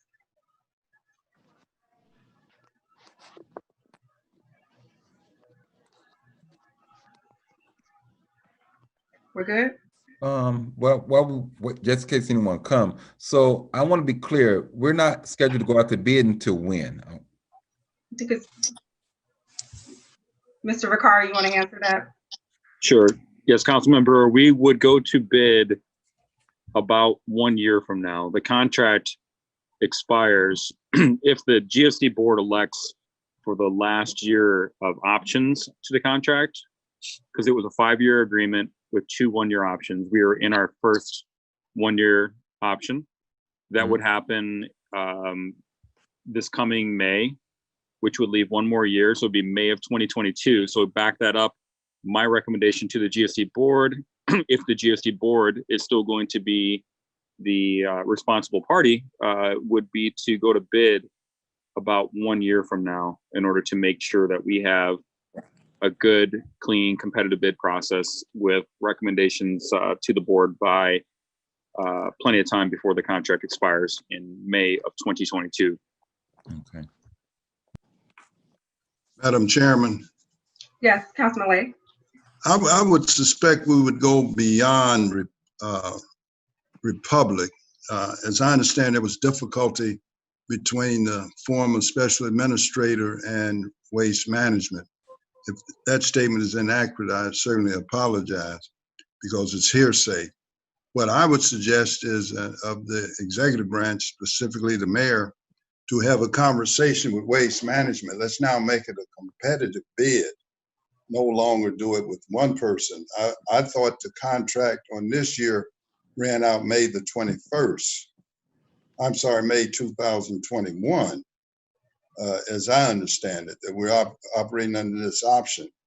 So that gives us at least 6 months to try and see if we can't get 2 bidders and not be held hostage by 1 bidder.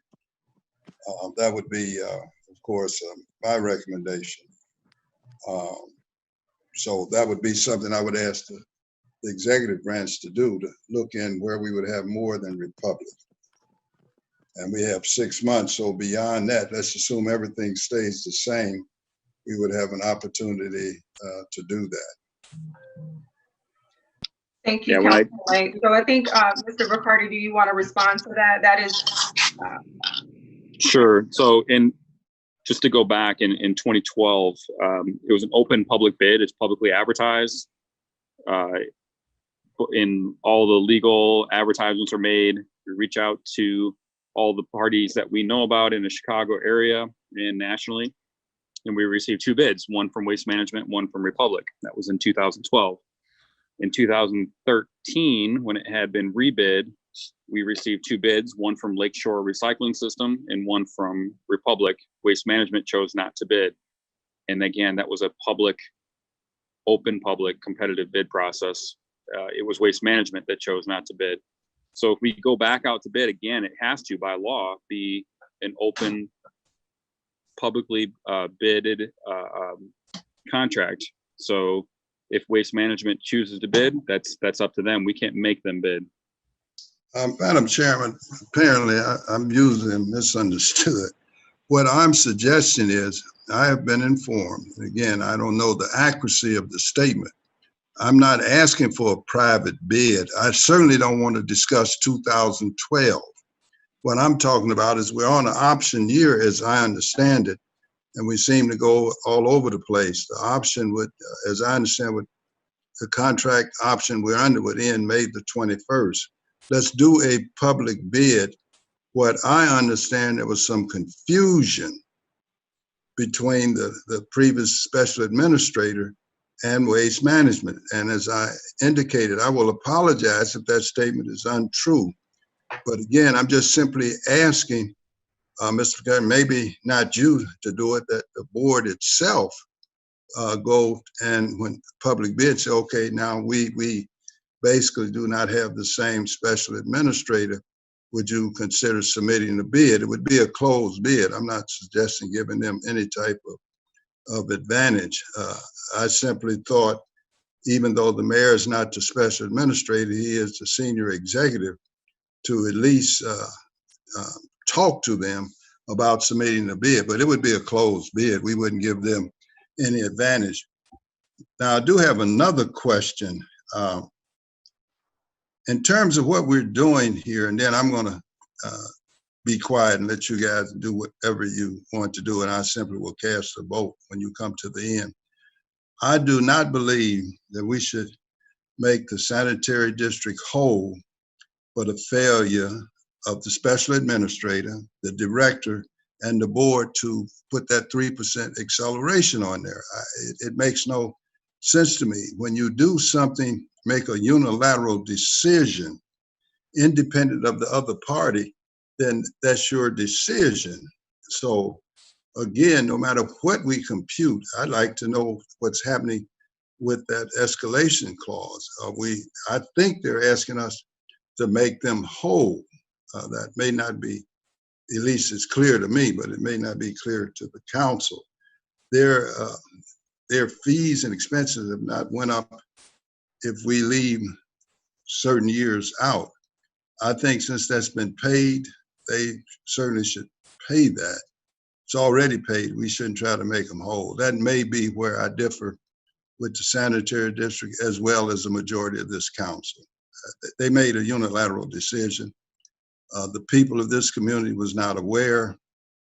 I do not believe the previous council was aware. If it was aware, it didn't say anything. I'm talking about 18, 19, and certainly going into 20, we were here. So those are my only 2 concerns. Once you set the fee, then anything I have suggested will be worked upon. We will do the best we can, but set the fee, and then we know, and I think that's been my position. I'm surprised the mayor did agree with that. Set a fee, and then we know where we are. you make that determination. And then I will look at some of the things, but I think we should be very concerned about this escalation, 3%. That it's not being considered as part of what we're doing. Thank you, Councilman Lay. I just want to, I guess, just bring it up. The options that was proposed to us, from our last committee meeting did not include any form of, I guess, reconciliation for the previous 3% miss from 2018, 19, and 20. Well, what's triggering it going from 16 to 12, if 16 to 28, if that's not in there? Well, no, that's the original. Now, the original that was attached to the legislation, it did. That 28, 25, it did include that. But the Yes, three options, right. I'm saying forget option 3. Let's knock out those 3 years, 18, 19, and 20, where that escalation and what now they do everything, but that's not in there. They have to eat that. yeah. So the other options, One way or that we have- another, they have to eat it. The court would make them eat it too. Yes, sir. So the other options that we have does not include that. Does not include the 3%. But as I understand this, and again, apologize, I will speak very little to the council starting, I guess, today. What I'm asking, in those other ones, are you changing the services? That's the question. So you can make it $1 if you change the services. In the second option, are you changing the services to the city of Gary?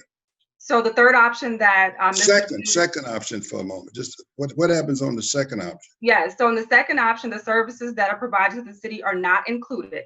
What is included is the I guess you can say the 12%, a makeup for the 12% miss in terms of collection rate. So they have an 88% collection rate, and so they assess like a 12%. No, I understand that. I Yes. understand that. I'm only interested in this escalation call. In the third option, is it in there, this escalation clause? No, sir, it is not. And the services are included. Oh, it's not in there, okay. So we're not paying that back at all, is that correct? In the proposed options, right? No. Right, okay. That was my concern. Thank you very much. Yes, sir. Madam Chair, Yes, Councilman Godwin. thank you. I have a couple questions for Mr. Bakari and maybe some for others. I guess the first one is, again, hypothetically, if this council does not take action on the 15th, that would mean that it would be some point after January 1, most likely before action was taken. You suggested before that the fee would continue to be higher. Is that still the case? So if the council delays action to February or whenever, what are the implications of that? I just want to make sure I'm clear. Yeah, thank you. So currently, every month we wait before a rate increase per the current contractual rate we're being charged.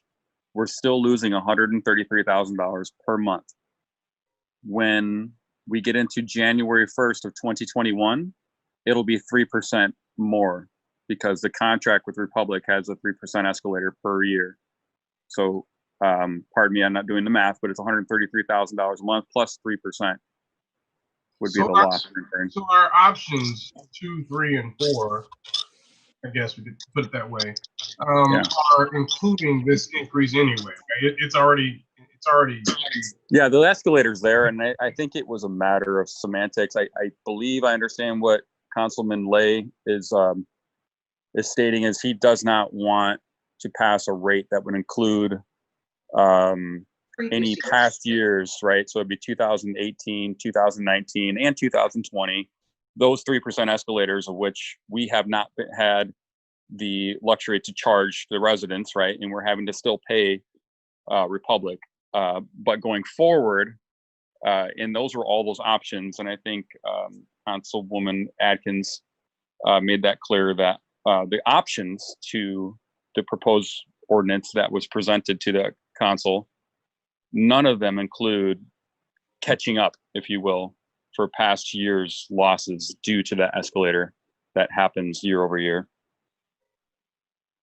Thank you. And just secondly, if we take any action, right? So if we raise it to the point that at the very least we are covering the cost of the services that the sanitary district bears, is that considered sufficient, right? So I'm in favor of the lowest cost, which would currently mean that the civil city would have to pay for its own trash collection and find a way to do that. So would that be deemed sufficient by, say, for example, Mr. Teed or Bruno Piggott, the commissioner, who's overseeing our consent decree? Yeah, they would just want to see. Council did what it was supposed to do. Yeah. They would just want to see us, I would believe, year over year, to collect the amount of money that we're spending, right? So if we're spending, for example, $5.6 million roughly this year with Republic, they're going to want to see us collect somewhere near $5.6 million. I would say not $5.6 million minus $650,000 that are subsidized to provide for the city services. Right. So basically, as long as we pass something that covers the cost that the sanitary district is billed, not talking about historical interest rates, then we have done our duty, right, at the very minimum. Now, the only other question I have is, in the letter, the mayor referenced the letter that was sent to the mayor regarding the federal government's decision about whether or not they wanted the special administrator at this point. One of the things they note in the middle paragraph, after saying that the board already has, the GSD board has already certified that funding is available to comply with the consent decree obligations for 2020, it says GSD has an experienced director, congratulations, Mr. Bakari, and third-party professionals. And then it says the city of Gary has continued to comply with its loan repayment obligations.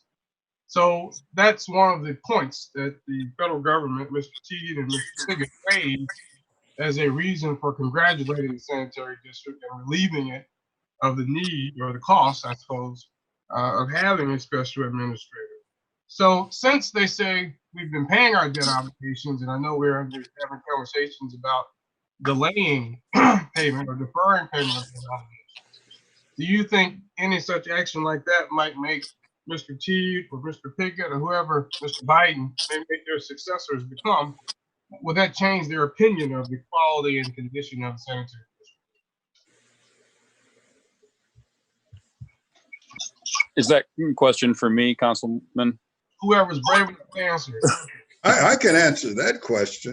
The federal. federal. Sorry, Mr. Bakari, then we'll go there. No, I'm going to be, we're dealing with the court. Mr. Bakari is not a licensed attorney. Right. In other words, let me tell you what we're doing, then y'all stop playing with it, do what you want to do with it. We're getting an agreement from the federal government.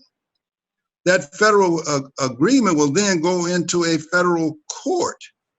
So no, I don't know what you're reading and the implications of what you're reading, but in terms of the suggestion, if we get all three, no, Mr. Biden and Vice President Harris and McConnell would have little or nothing to do with this. We're asking a federal judge under the consent decree to do something. Right. So I'm referring to the letter they sent to the mayor in terms of their decision about special administrator. But that may be true. I don't, at this point, what I'm suggesting is the special administrator has nothing to do with this. Let's assume they don't appoint a special administrator. Okay, you pass it. I would assume there would be no need for a special administrator, whatever you do. What I'm talking about doing, and apparently it's being confused, unless the council itself want to pursue it, and then I'll get out of the way. What I'm talking about is simply another way of lessening the impact. There's even a third thing I want to do, but we're having problems people understanding the first thing. There's a second thing I think the city could do, what I've discussed with the mayor, that we can go forward on. But the special administrator would have little or nothing to do with this. We would come back to the council. Ultimately, the ultimate decision would be back to the council itself as to an appropriation of those funds. So the council is going to have a full participation once, once the federal government, along with Judge Van Brocklin, tell us what to do. We will have to come back to the council for a new appropriation of any dollars that we postpone. They don't disappear. So I'm not sure if Mr. Bakari can answer that. Fine, I don't think he can. Well, because let me just clarify if I may. I think what, the mayor mentioned it, right? So if the council does not take action or takes action that's deemed insufficient, right? Then he's saying that the federal government might have to reconsider their assessment of the need for a special administrator. So then I turned to the letter that the commissioner and regional administrator sent to the mayor regarding their decision not to have a special administrator. One of the things it points out is that we're meeting our debt obligations, right? Yeah, So but what's the date on that letter, Mr. Godwin? It's actually undated. What's the date? It's undated, but I would presume it was certainly before April or May of this year. Right. Okay. This is a whole new concept. This is something new. Again, we have known since the very beginning. Mr. Jewel Harris Jr. Told us this, that if the council failed to act at all, most likely the federal government would appoint a special administrator, which in fact could be the board itself. I mean, so I'm not hung up on whether it's the mayor. I mean, whoever they would give the board the authority to set it. In other words, to set what the thing is. I think that was what the mayor was saying. He too, of course, is not an attorney. If you do nothing, then they will probably go back to the federal government, the EPA or someone, and say, here's what we need to do to make, to do everything. That's dangerous for us to allow them to do that. So if we do it, then there won't be, in my opinion, a need for a special administrator if the council functions. Right, and I guess my only concern was that they're saying, I guess my question for Mr. Bakari is that if we stop meeting certain debt obligations, is that a negative for the sanitary district as it relates to the federal government's assessment of the performance of the sanitary district under the consent decree? So if we stop paying for a certain, Mayor, I think. Madam Chair, or I'm not sure who the chairperson is, and I apologize if it's. The chair.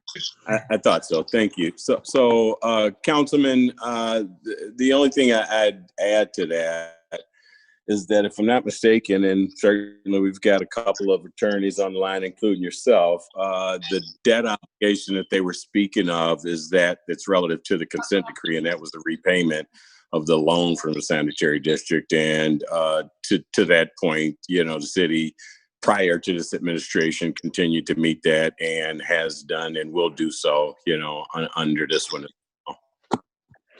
Right, but I guess my concern is that there's been discussions about not meeting that obligation in the future so that we would free up some capital in order to lessen the burden of the city by the city having to be responsible for its own trash collection, something that it's not currently responsible.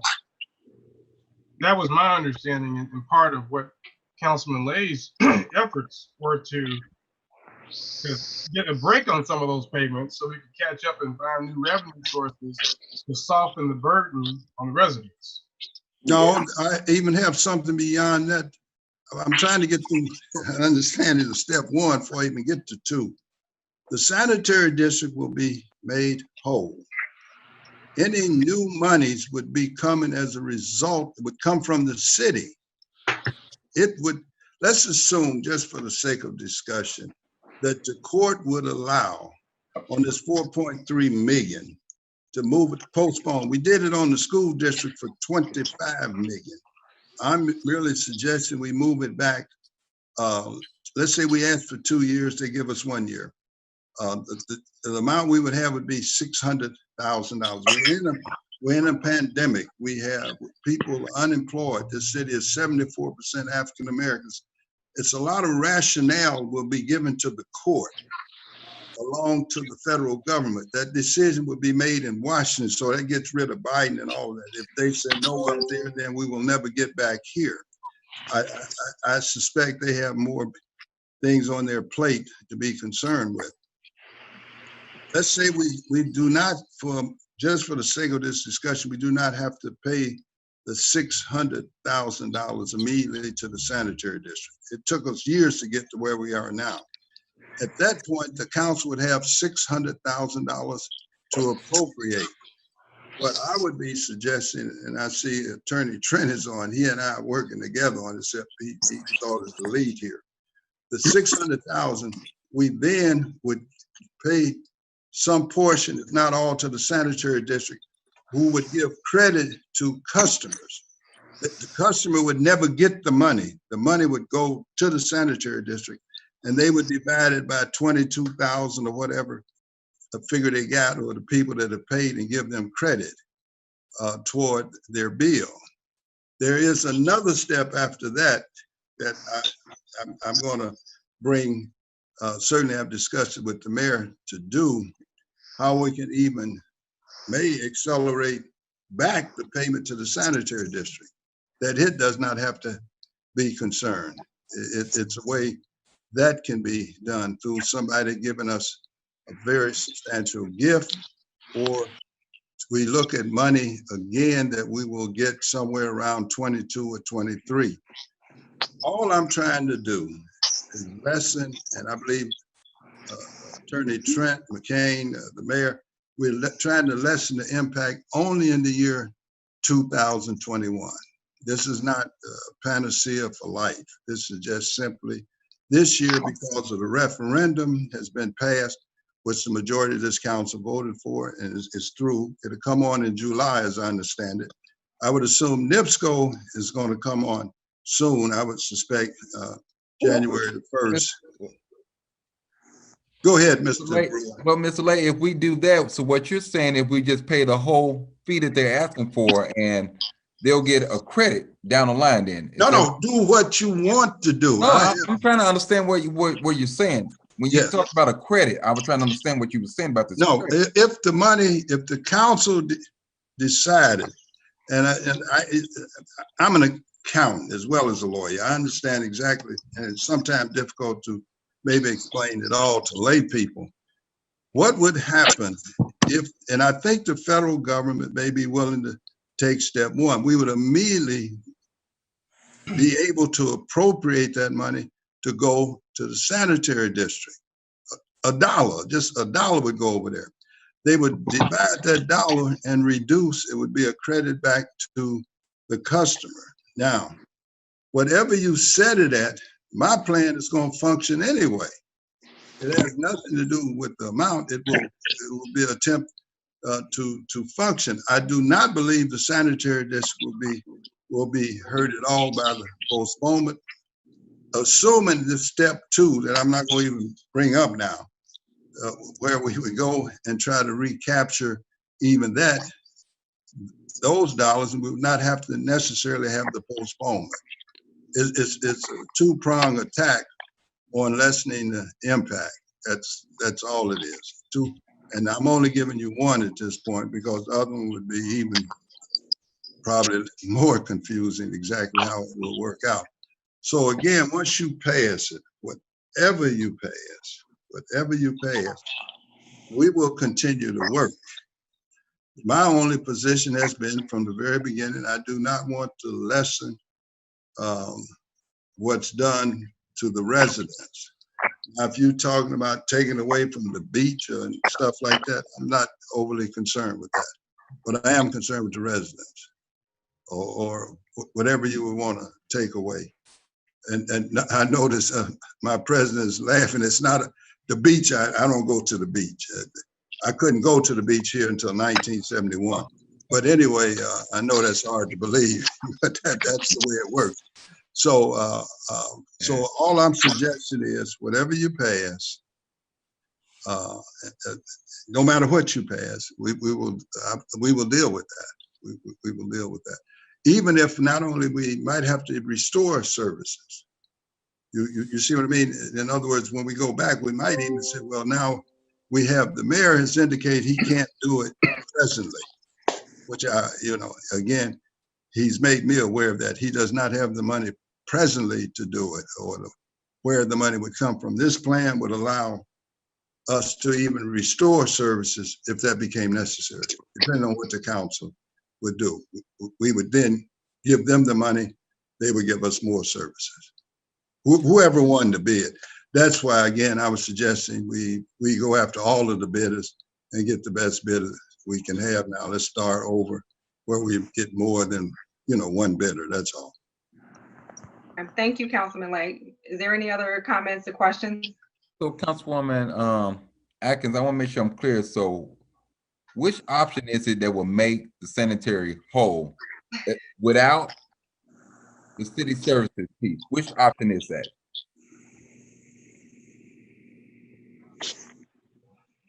Three? Is that 3?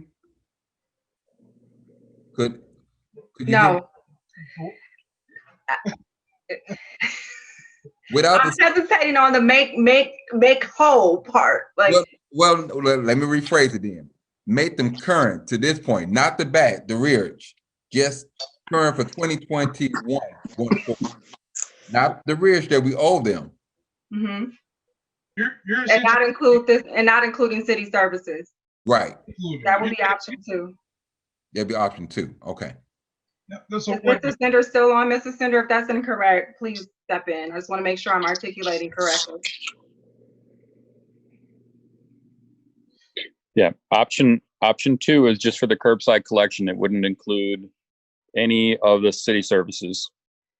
So it wouldn't include general services, cleanups. It would not include beach garbage collection, nor the free citizen drop service that's provided in all the city-owned facilities, City Hall, Hudson Campbell, Public safety, etc. Correct. I want to make sure that I'm clear with this. So will we need to make amendment to this to say any of those services that will be incurred will have to be paid for by the administration? Because or it would definitely be an amendment needed to the fee schedule, which is what I asked, right? So if we were to consider one of the other options, we're not the sponsor of the legislation. Would that legislation be updated if we were willing to consider one of the other options? And then also, in addition to that, you might also have to, I don't know, I guess Attorney Williams might have to give us that one about adding on respective term to speak to what it covers and what it does not cover. I don't know. So it would seem to me, if I may, that we would have to obviously amend the ordinance, which we have the power to do. It would probably have to be something on the floor at this point. Because we don't know which one, we may vote on several options, right? Depending on which one has enough votes to become law. I guess my concern, and I totally understand what Councilman Lay is doing and the idea behind it. My concern is that we don't want to pass a fee that's too high, and we're relying on the success of what Councilman Lay is doing, right? Because let's just say, as he told us, choose a fee, whether that's $20, $25, whatever. But I don't want us to choose a $28 fee or a $26 fee, relying on the success of what the federal court may or may not do, right? Because once we set a fee, then that's pretty much set. It's hard to go back and try to course correct and reduce the fee. So I'm in favor of whatever option, and maybe we can even find an option 5, right? The third way, if you will, that will be higher than the lowest cost option, which provides no dollars for cleanups and other options and services that are offered, but maybe it mitigates some of that, right? So maybe it doesn't cover the whole 650,000, but maybe it covers 200,000, right? So there's some things that we can do that will be built into the fee without making that fee overly 73% increase, right? Because we know that even with whatever fee we decide, you're still going to have a 3% escalator projecting into the future. So even that's going to continue to increase. So if we go with a $28 fee, that will very soon become a $30+ fee, right? So I think what my option is to find the lowest option and then do an add-on of that. And I'll rely on Mr. Sender and the other financial experts that will help soften that $600,000 to $50 some odd dollars.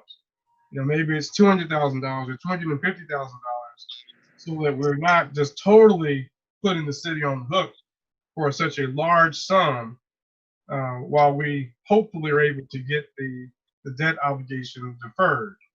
Now, the only reason I mentioned the debt obligation deferral as it relates to how the GSD is being assessed by relevant EPA officials is that I would not want even a federal court's decision allow us to defer it to then be seen by a regulator, right, as us not meeting an obligation per the consent decree that we should be meeting, or us not providing dollars. I guess we'd have a deferral. We'd have a reasonable reason to it to not be paying it because the court has allowed us to do it.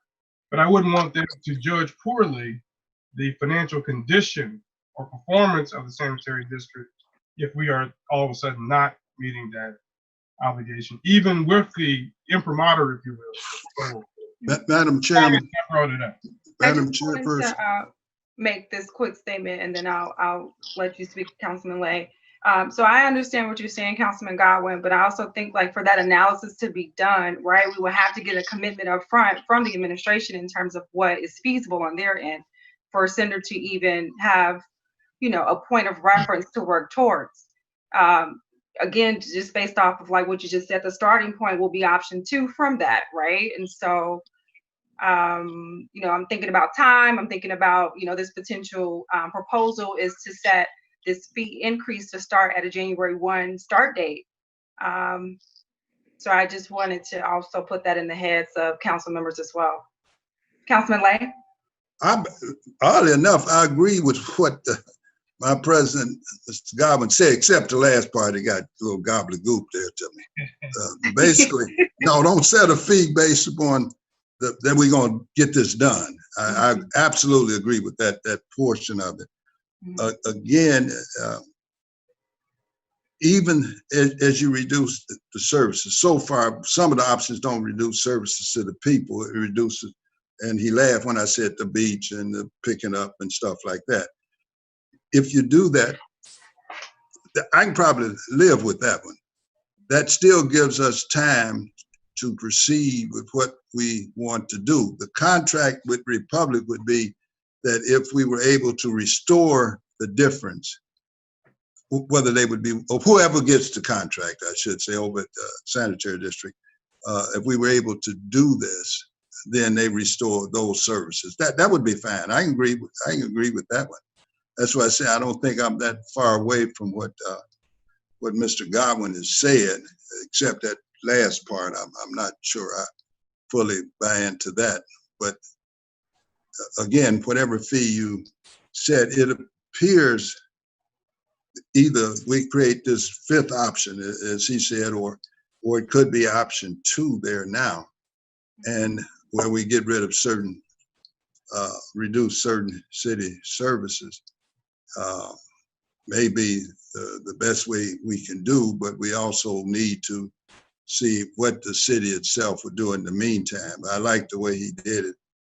You would maybe reduce it 150,000, you know, something like that, rather than put that full obligation onto the city and see if we can't work that out.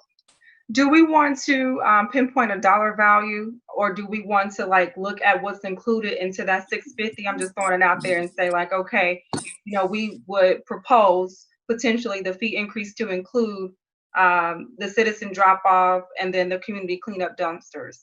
Right. I think that would be something that Mr. Bakari, along with the city administration, Mr. Trent, the mayor, I think they should resolve that. I don't think we have to be and get back to us soon enough that we can set up the various options that, you know, Mr. Godwin's talking about, Councilman Godwin is talking about. Assuming so let them do that. Let the 3 of them or those 2 parties, the sanitary district and the mayor, get together on these services that are purely city in nature. Okay.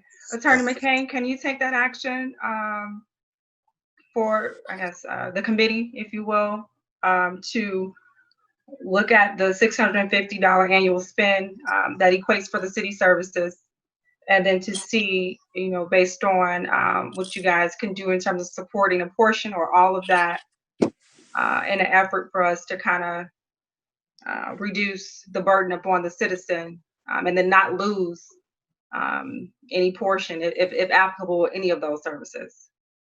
We will certainly do that, Madam Chair.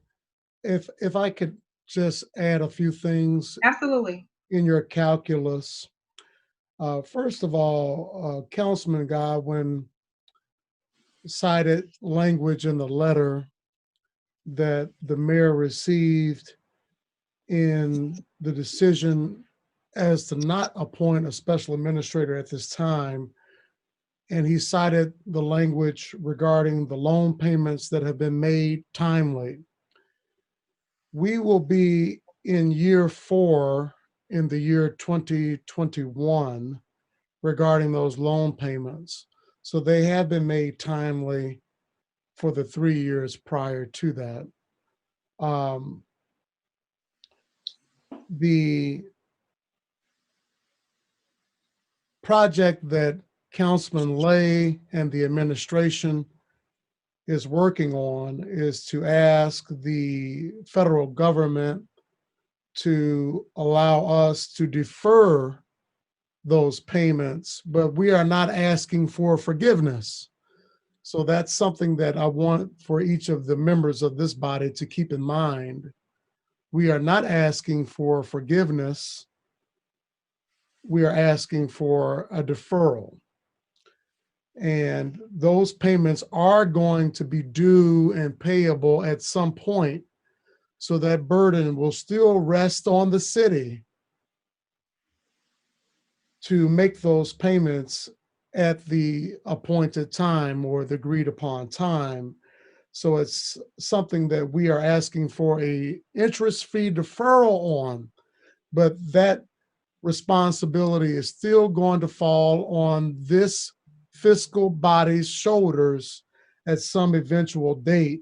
I don't want us to lose sight of that.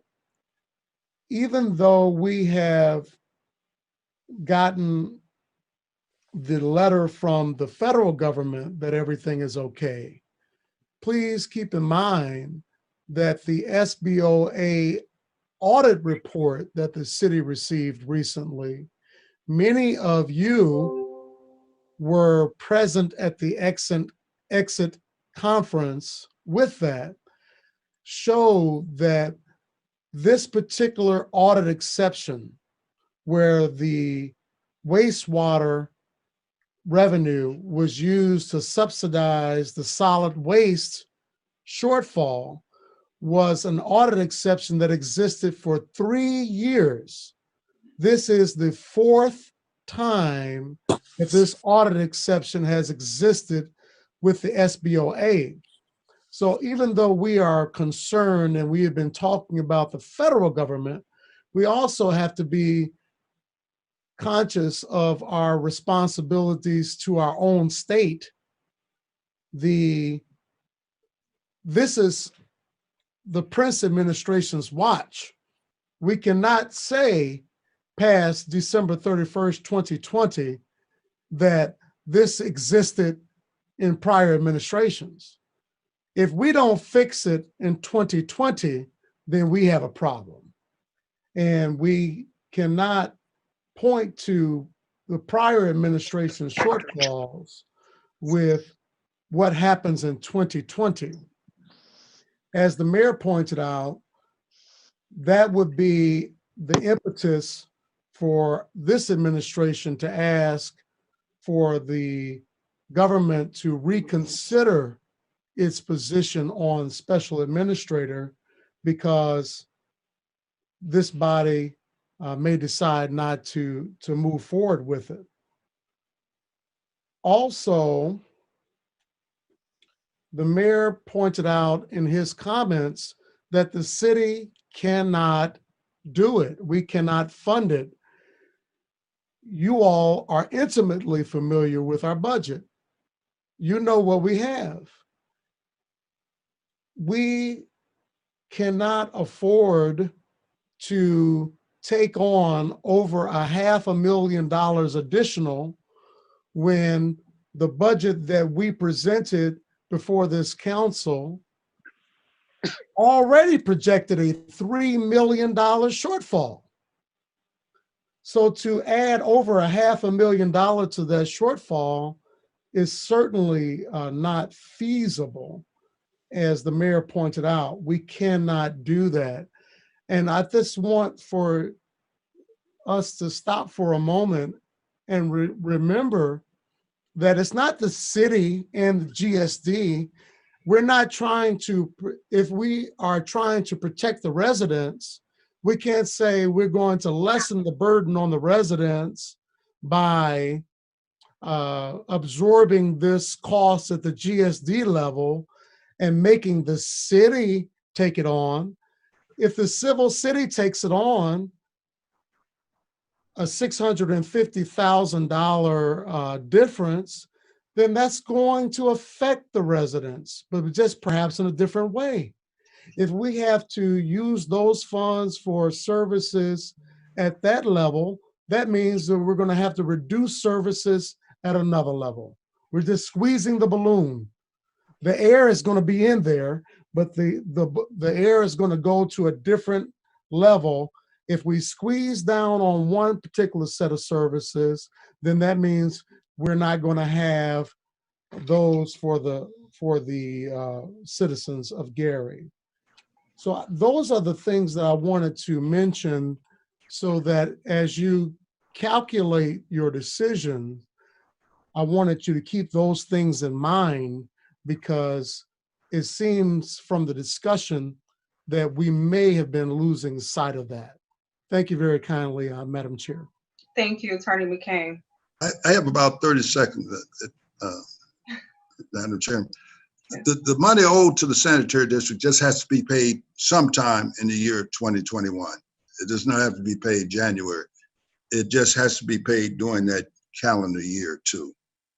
That's the only point I wanted to clear up. Now that's what the mayor explained to me. Sometime in the year 2021, it must be paid, and that would still make the city be a good payee, for the lack of a better term. So we don't have to pay it in January. So we do have time on that amount. So, Madam Chair. Thank you, Attorney Lay. Councilman Lay, sorry. Yes, Mr. It don't matter. I'd rather be an attorney than a councilman. Take my word on it. I just don't want there to be any misinformation out there. Absolutely, without federal government approval of otherwise, it needs to be paid by January 31st. Oh. Okay. Now that's new. That's new. That's not what was explained to me. Okay. No, it's not new. It's what's in the decree, but no, I'm not an attorney. I'm not an attorney, so we'll. But we both can read. We can read. They taught other people to read too. Even my little grandson, he reads. He's 4. So you're saying in the consent decree, I thought the repayment was somewhat outside of the consent decree. Are you saying it's in the consent decree? This repayment? Yes, absolutely. They made a part of the consent decree, and it's January 31st of every calendar year for every year payment until it's paid in full. And that's the 4.3 million. That's fine. That's fine. It was no, it's not 4.3. This year it will be $600,000. No, I understand that. That's the 4.3 million is your overall added together. Got it. Okay. Yep. Correct. Yeah, that'll come to 4.3. I understand. Second year is over $1 million, I believe. Okay, I don't have a problem with that. That corrects something that I was told. So, Madam Chair, for Mr. Ricard, so essentially we're saying that if a court defers the obligation, then we could pay it at any point. It could be in 2022, right? It depends on how long that deferral is for. Right. So it's just important that we get our deferral prior to January 30th, so that we're not in compliance by trying to do it in February or a later date. Is that what you're suggesting, Mr. Ricard? I don't know that I'm suggesting anything other than I kind of lost track. I'm sorry, Councilman, but at the end of the day, it's a cost of the service, right? And the other thing, I think a few moments ago, Councilwoman Atkins, you had mentioned that maybe we go back and work with Carl to figure out how much of those city services we could sort of parse out, meaning the $650,000. what of that $650,000 is, you know, if we make a pie chart, if you will, how does it line up? I can tell you right now, I have the data right in front of me. 80% of that is general services. So that's cleanups, that's home demolitions. I don't know if a lot of the council knows, but almost every day there's home demolition waste going to the transfer station, right?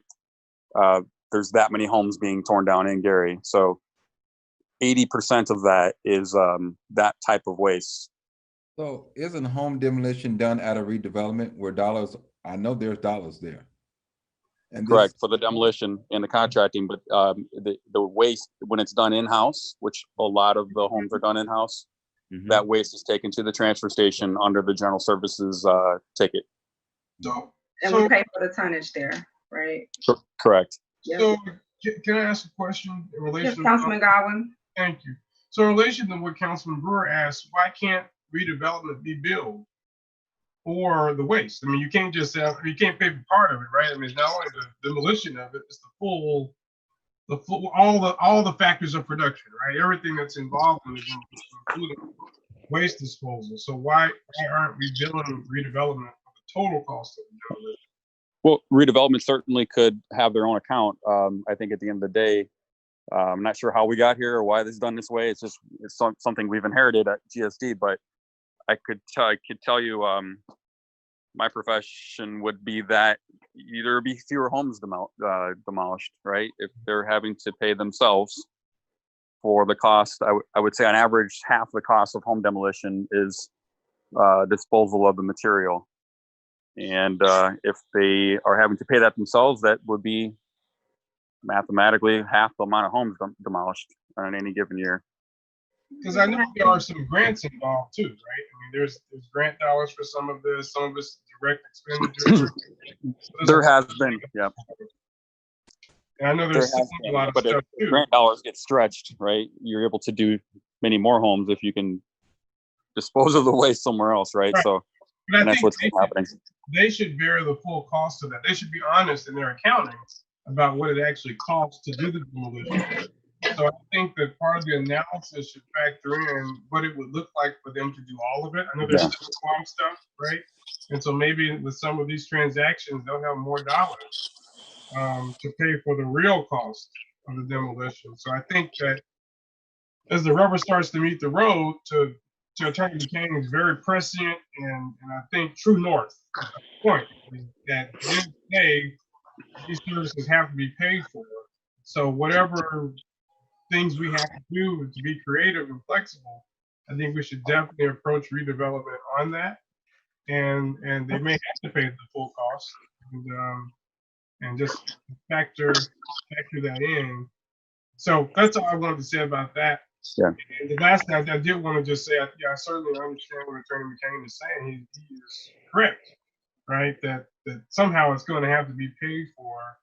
And so I think if we can mitigate that somewhat by having redevelopment pay its fair share, maybe eliminating some of those services that we were talking about that are offered for people individuals just to come down there and dispose of their waste, contractors using it. If we eliminate that, that's not my concern. I think that's a small number of people. The vast majority of residents are not going to the transfer station. And so I'm not interested in subsidizing contractors. And so I think you should just bring it down to the bare bones of what it actually costs for the city cleanup efforts and what it costs for, City Hall, the parks, et cetera, for them to dispose of their trash. And I think Councilman Brewer made a point about, some of these parks are revenue generating, right? So it's not, I think, unreasonable to expect that they would contribute toward the cost, especially weddings and other events, right? I mean, people are having events, creating trash. It wouldn't be unreasonable to expect that there would be some payments toward the cost of that. So I would just consider looking at what's absolutely essential, what that number is. And if that's $200,000, it's probably about as high as we could go without driving the rate way up. Then let's factor that in to an additional option on top of that base amount. Thank you. Thank you, Councilman Godwin.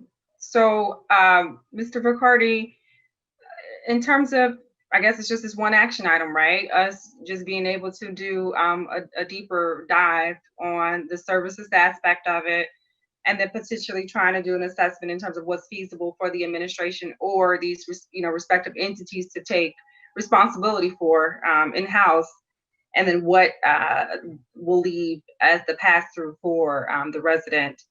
How soon do you think, in working with you, the administration, possibly Mr. Senator, that you guys can get back to us with that information? I mean, I could get you the breakdown tonight. We have it. I'm not trying to be funny, but yeah, I mean, that's the information we have. So what you have, so you would just do like the percentages and then take that based on the total, the 650? Sure. So what just to tell you how we have it, every month Republic sends us a bill, and in that bill is a breakdown based on the waste stream. So we have it broken down by beaches, parks. Okay, yeah. That's level of All the detail. city facilities, right? Meaning the vertical construction facilities. Then we have general services. Only problem with general services is not broken out by redevelopment because they all tend to share trucks and resources. So a house being torn down, it's no different than a cleanup. I can't really parse that out, but we could though go back and ask them, how many homes they've taken down, and the weight doesn't really fluctuate that much. So we'd be able to have a good estimate of how much of that general services came from home demolition versus cleanups. But yeah, we can break it all down. The citizen drop too is all broken down, even by west and east side of the city. All right, so I think that's great. If you can break that down and send it to, all stakeholders, and especially, I'm going to pinpoint Attorney McCain since he is representing administration still. And I think just as important to note, this only works if the administration agrees to the proposal in terms of bringing some of those services in-house. If redevelopment takes their piece of the pie as it relates to the degree, and then they accept responsibility for that. So Attorney McCain, I'm just going to lean on you to kind of get back to us as well in terms of the thoughts of the administration once you see the breakdown that will be provided from GSD. Thank you.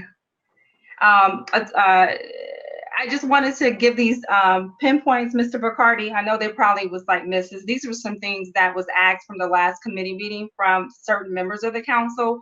One was just the, I'm gonna say correct resolution that was passed in September the 21st that just showed the correct collection fee that the board, the sanitation district board approved.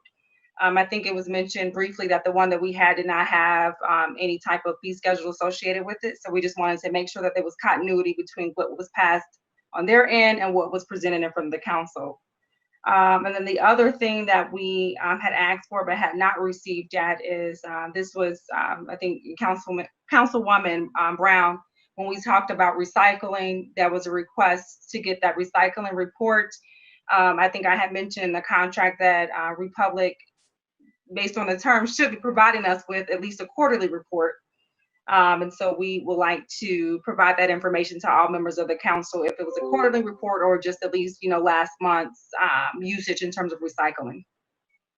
Does any other members of the council have any other statements? Also, if you can get that to us by Friday, Mr. Vicardi, that would be fine, just to make sure that we tidy up those open-ended items and requests that the council had in our last meeting.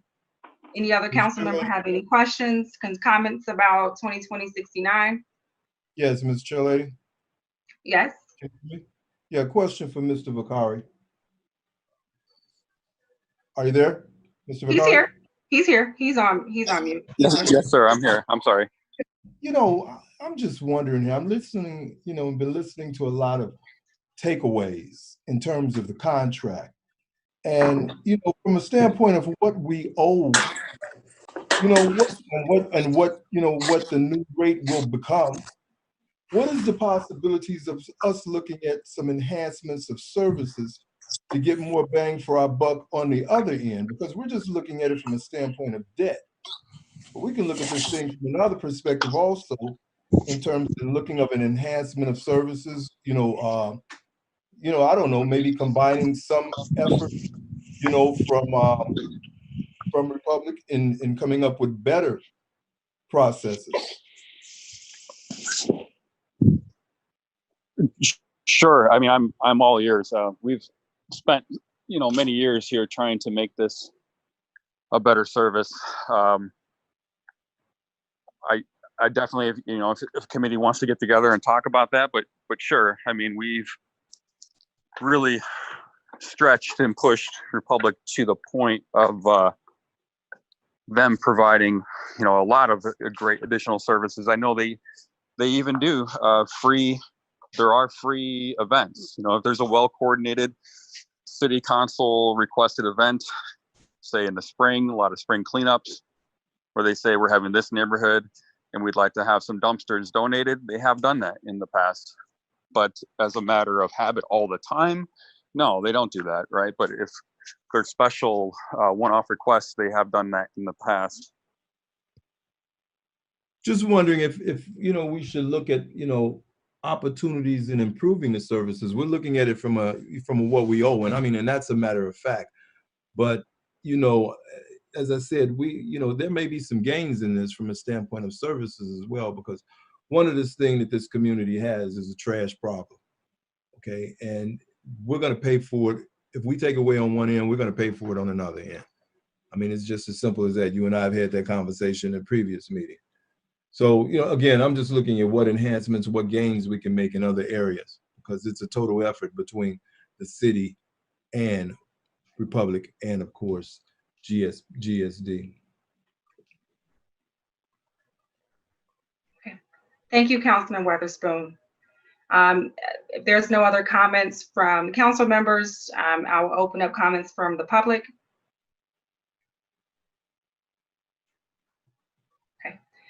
Seeing none, and we will move on to the next ordinance. CPO 2020-77. This is the ordinance for the city of Gary, Indiana, amending the fee schedule ordinance, which the old ordinance is 8968, by increasing and establishing fees for the city of Gary departments. Not sure who from the administration is sponsored by Mayor Jerome Prince. Who's from the administration will be giving the overview? I can give the overview. This is Attorney Paul. Okay, go ahead, Attorney Paul. Yes, so this is the fee schedule ordinance that we've I think since I've been here, I think we've only amended it. This will be the second time, or maybe the third time now. But ultimately, what we're looking at and what the administration has been looking at is trying to figure out which fees need to be updated according to both the workload and need, maybe the changes in technology, and the changes in services that are provided thereby. So in looking at the ordinance as proposed, I have provided the council with an outline of the changes, both with the original version, with the actual strike-throughs, and then the bolded sections that are the newer parts, and then a clean version, and then a memo overview that breaks that down. So going through department by department, and looking at the building department, we have an amendment whereby all building permits, all building permit inspection related work now is across the board is $50. Before the previous ordinance, had things that were broken down differently, and it really kind of just was monotonous. A lot of the work is the work is mostly very, very similar. So you'll see the same thing with the next section, which is, that all permits, plumbing, electrical, HVAC, asbestos removal are all now based on the valuation of the project. That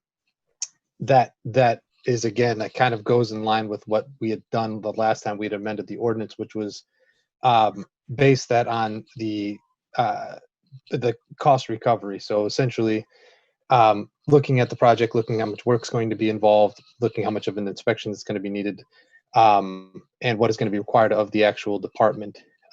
This kind of handles this across the board, whereby the valuation of the project determines how much the actual project or how much the permit is going to cost.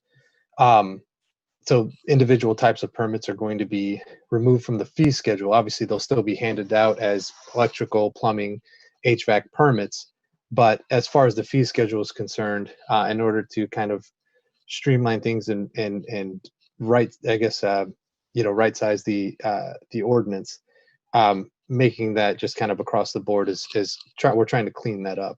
Additionally, one of the things that was previously left out of the left out of the fee schedule ordinance was the rental registration fees, and the late fees thereby are there included. There is an ordinance, I should say, that allows for the rental registration fees already, and the late fees. However, that was not added to the fee schedule ordinance previously, and that was just an oversight. So what this amendment does is includes those, it lists those under the building department where individuals would go to pay those fees. Furthermore, there's also the contractor's license exam fee. That again is an ordinance that was a fee that had already been included and had already been being charged for a while going back, but it was, in looking at the ordinance, the building commissioner had pointed out that was not included in the fee schedule ordinance. So what this amendment does is includes that. Moving on to the next department, we have environmental affairs. I believe we have Pete Julich and or Ms. Brenda Scott Henry. I know that they were previously on some of the previous committees, but in speaking with their department, they have amended their fees for the various permits, inspections, and increased across the board. Those permits and fees have not changed for a long time. They've remained stagnant for a very long time. And so with the need, the administrative need and the administrative costs involved, they've updated their fees accordingly. In addition to that, they also include a prescribed burn permit as opposed to an open burn or special burn permit, which previously had no fee. Going on to the next department, we've got the finance department, which that has been amended. In looking at it was pointed out that there was fees listed under the health department and the finance department for inspections and license fees, and it seemed as if almost it was duplicative, where if you read it one way, it sounded as if you had to pay license fees and inspection fees to both finance and to the health department. And in order to remove that confusion, we've removed them from the finance department and left them under the health department. Additionally, we've consolidated all of the contractors' license fees instead of listing them separately. So again, just like how we did with the building permits, with the contractors' license fees that are listed under the finance department, which is where they actually pay those fees, it's just a contractor's license. So if you're an electrical contractor, plumbing contractor, general contractor, those fees are just across the board for those. Lastly, under finance, we've got the late fees that were updated for the general business license. Right now, the zoning administrator is the only individual running the zoning department. We have one individual, and it's been like that for a while. We've only had typically one employee, and maybe if we're lucky at times, we have we'll have like an intern or something like that helping out there. So in order to help the zoning department kind of manage the beginning of the year rush, which is always the busiest portion of the year or part of the year for the zoning department, we're trying to do is basically stagger the business licenses in alphabetical order. So in A through K, if you're A through K, your late fee is now February 1st, which it always was, but we're also allowing L through Z to come in as March 1st. So what we're hoping is that, L through Z will come in between February to March. A through K would come in, as the final rush from January to February. And you could obviously get your license before that, but as far as that late rush, January is always madness for the zoning department for that reason. So we've tried to update the ordinance accordingly to cover that. One of the things that we actually just I had been speaking with Mr. Boria as it pertained to the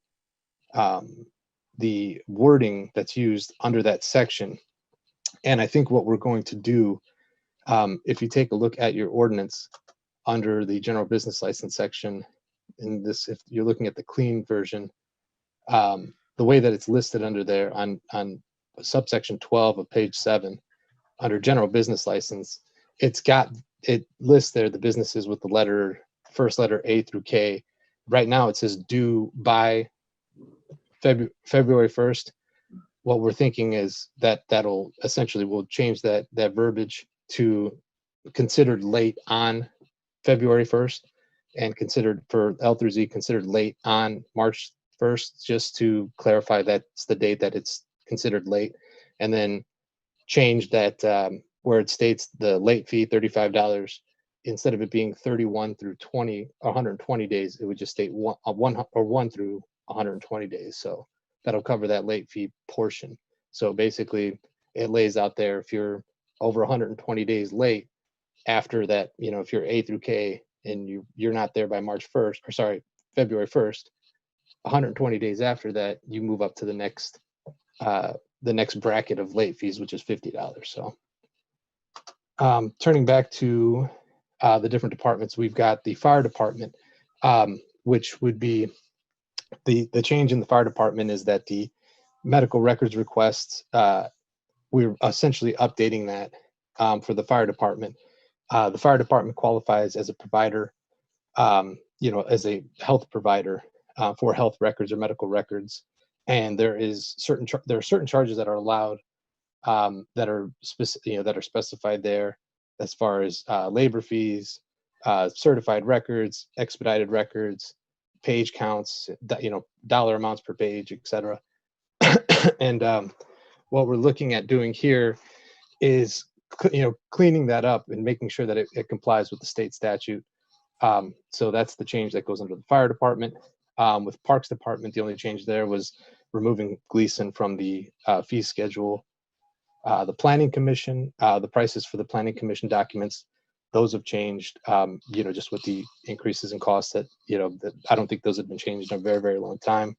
And then finally, the zoning department, the application to do a zoning change for the Planning Commission through the zoning department, that's where it's currently listed, changes from 250 to 1,200. The zoning verification letter increases from 25 to 50. We're adding a zoning compliance letter, which is different than a zoning verification letter, and that is at $100. And then if there's research that's involved with that, there's a fee that goes along with that, $100 for each hour. And again, those were increased as a result of the work that's involved in actually executing the requests and the services. Lastly, we combined the severability and the repeal sections just to kind of clean that format for consolidation. So.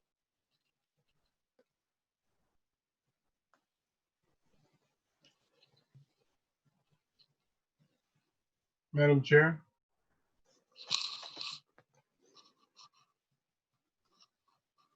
I don't know where the chairperson is. I think Councilman Witherspoon is on. Do you want to take over as you're the other member of the Ways and Means Committee? The chairperson is muted, but you're the president. Okay. Well, let me say this. I have a couple questions. First, thank you so much, Mr. Pohl. And I will say this at the council meeting next week too. I think that in the future, and I'm not blaming you in any way, this is something we may want to have to begin a little earlier, right, in the year, given that these fees technically go into effect for some of them in less than 30 days. So if we wanted to do a certain kind of analysis, recommend certain changes, we're kind of time limited, not to a degree. So in the future, if we could maybe get these along with the budget, or maybe even, we know we're going to have fees, right? Maybe even in the summer, so that we can just start working on that a little earlier. One of the things that I campaigned on and still feel strongly about, I'm not sure if this is the appropriate year to do it or not, but I don't like the idea of a flat fee for all businesses. Councilman Lay is a business owner. I'm a business owner. Councilman Brewer is a business owner. And I believe I can say that we run businesses that are not large, right? That don't have 100 employees, don't bring in, maybe, I don't know Councilman Lay, but don't bring in millions of dollars every year. Our businesses don't have, significant impact on the streets, or we don't make big demands of city services. But we know that there are many businesses that do. And one of the things that I want us to look at, if not this year, in the future, in the near future, is a graduated schedule for the business license fee.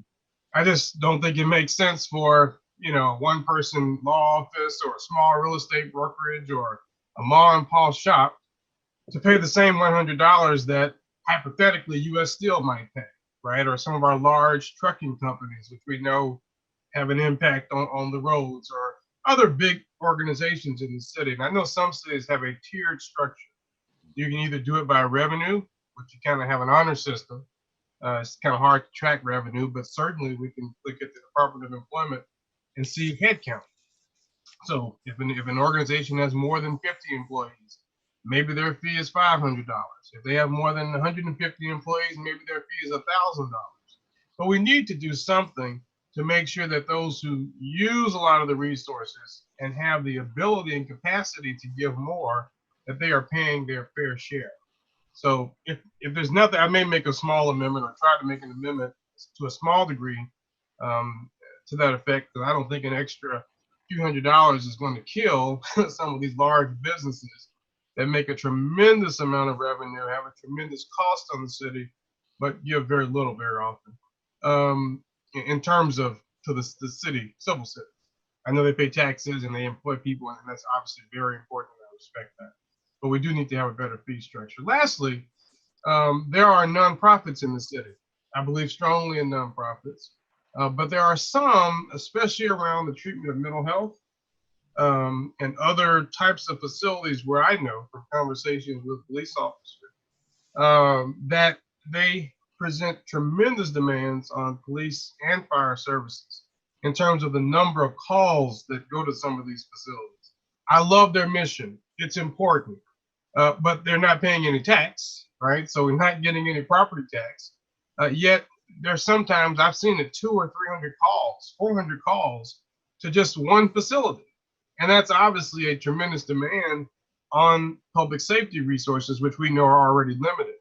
And so I'd like for us to legally find a way, in a fair way, to have some kind of, whether it's an impact fee, or a high user fee, of city services for some of these certain types of facilities that we know are repeat users of city services, and they do not pay anything into the coffers of the city to recoup those costs. So those are just a few thoughts I wanted to throw out there. I may attempt an amendment on the business license front. I think there's more research to do on the user impact fee prospect that I'm discussing, but just wanted to put that out there. Thank you.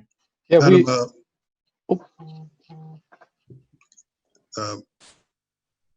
Madam Chair. Councilman Lay.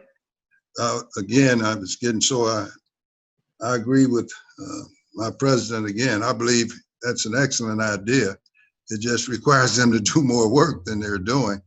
With one exception, my business is one person, so so I don't impact at all. I don't drive everything. But I think that absolutely, taking all of the joking out of it, is absolutely a good suggestion.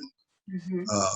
The entire statement he made, Mm-hmm. and that simply will require the executive branch to do a little bit more than it is doing now. And again, I'm not blaming Attorney Poe. That's the way it's been done in the past, and certainly I didn't agree with it, but I was the attorney, not the councilman at the time. So now I agree with Mr. Godwin. He's right. Assessing a few dollars to a major business is not going to hinder them at all. Mm-hmm.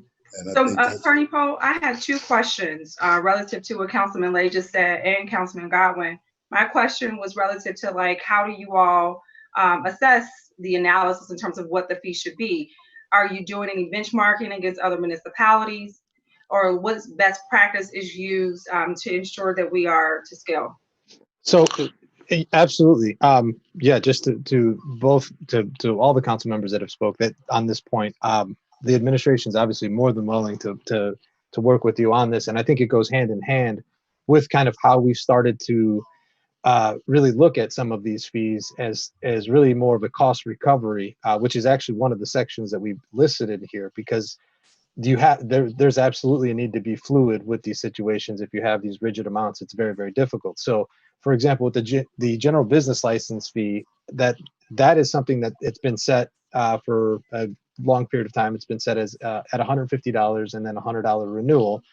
And what goes into that had been looked at as, what is the administrative cost of actually, ensuring that fee, or ensuring that there's a list that's kept, that it's maintained, that there's people that are being, their staff that is the administrative cost of having staff that are keeping track of all of these different businesses that are in the city, who's not complying with it, who are complying, who are not complying with it, that are, what the contact information is for these individuals, and then whether or not they're in good standing. There's actually quite a bit of work that goes into that.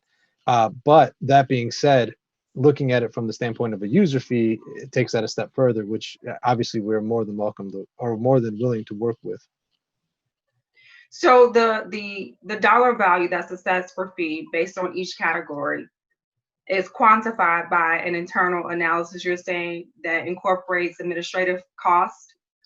At the ones that we have changed, yes. Some Okay. of the costs are probably, as we had stated before with the environmental, for example, when I had inquired into the different departments and said, hey, everybody please take a look at your fees that you're currently charging, for the departmental services or things that you produce for the consumers and the citizens in the city, and take a look at what that actually costs your department, because ultimately at the end of the day, we couldn't just say, okay, well, to have a business license, it's going to cost you $10,000.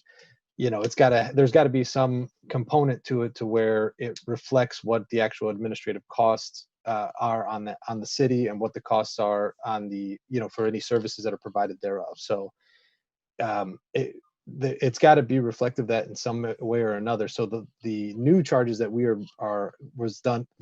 that was changed based upon what the impact was, an analysis that was done by the individual departments. So they made that determination based on what they believe either are the man hours that are spent. So for example, like zoning changed or they added a research fee. So if it takes them several hours of research to try and figure out, a particular zoning question for for an individual that wants to either change the use or change the developmental standards, there's a significant amount of time that goes into that. So the zoning administrator has, based upon what that cost is going to be to the city, and for his time and for the time that's actually taken from others in order to complete his job.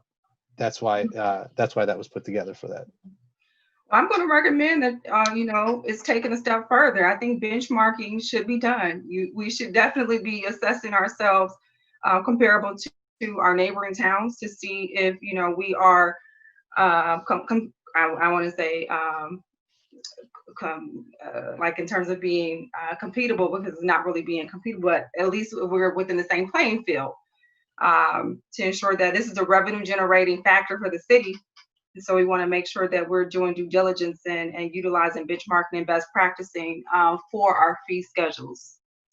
Absolutely. And just to note, we have been benchmarking. I mean, that is one of the things that I did not mention, but as with almost everything that, whenever the city does make changes, or when we're looking at, whether or not there are certain things that need to be amended, we definitely take a look at what our neighbors are doing, what other cities that are, similar to the city of Gary, both in state and out of state.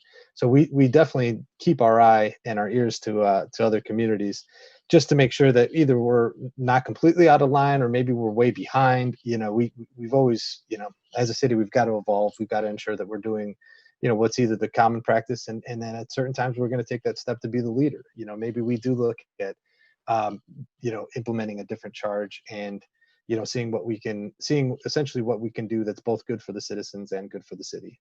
Okay. Any other council members have any comments, questions? Any member of the public? Okay.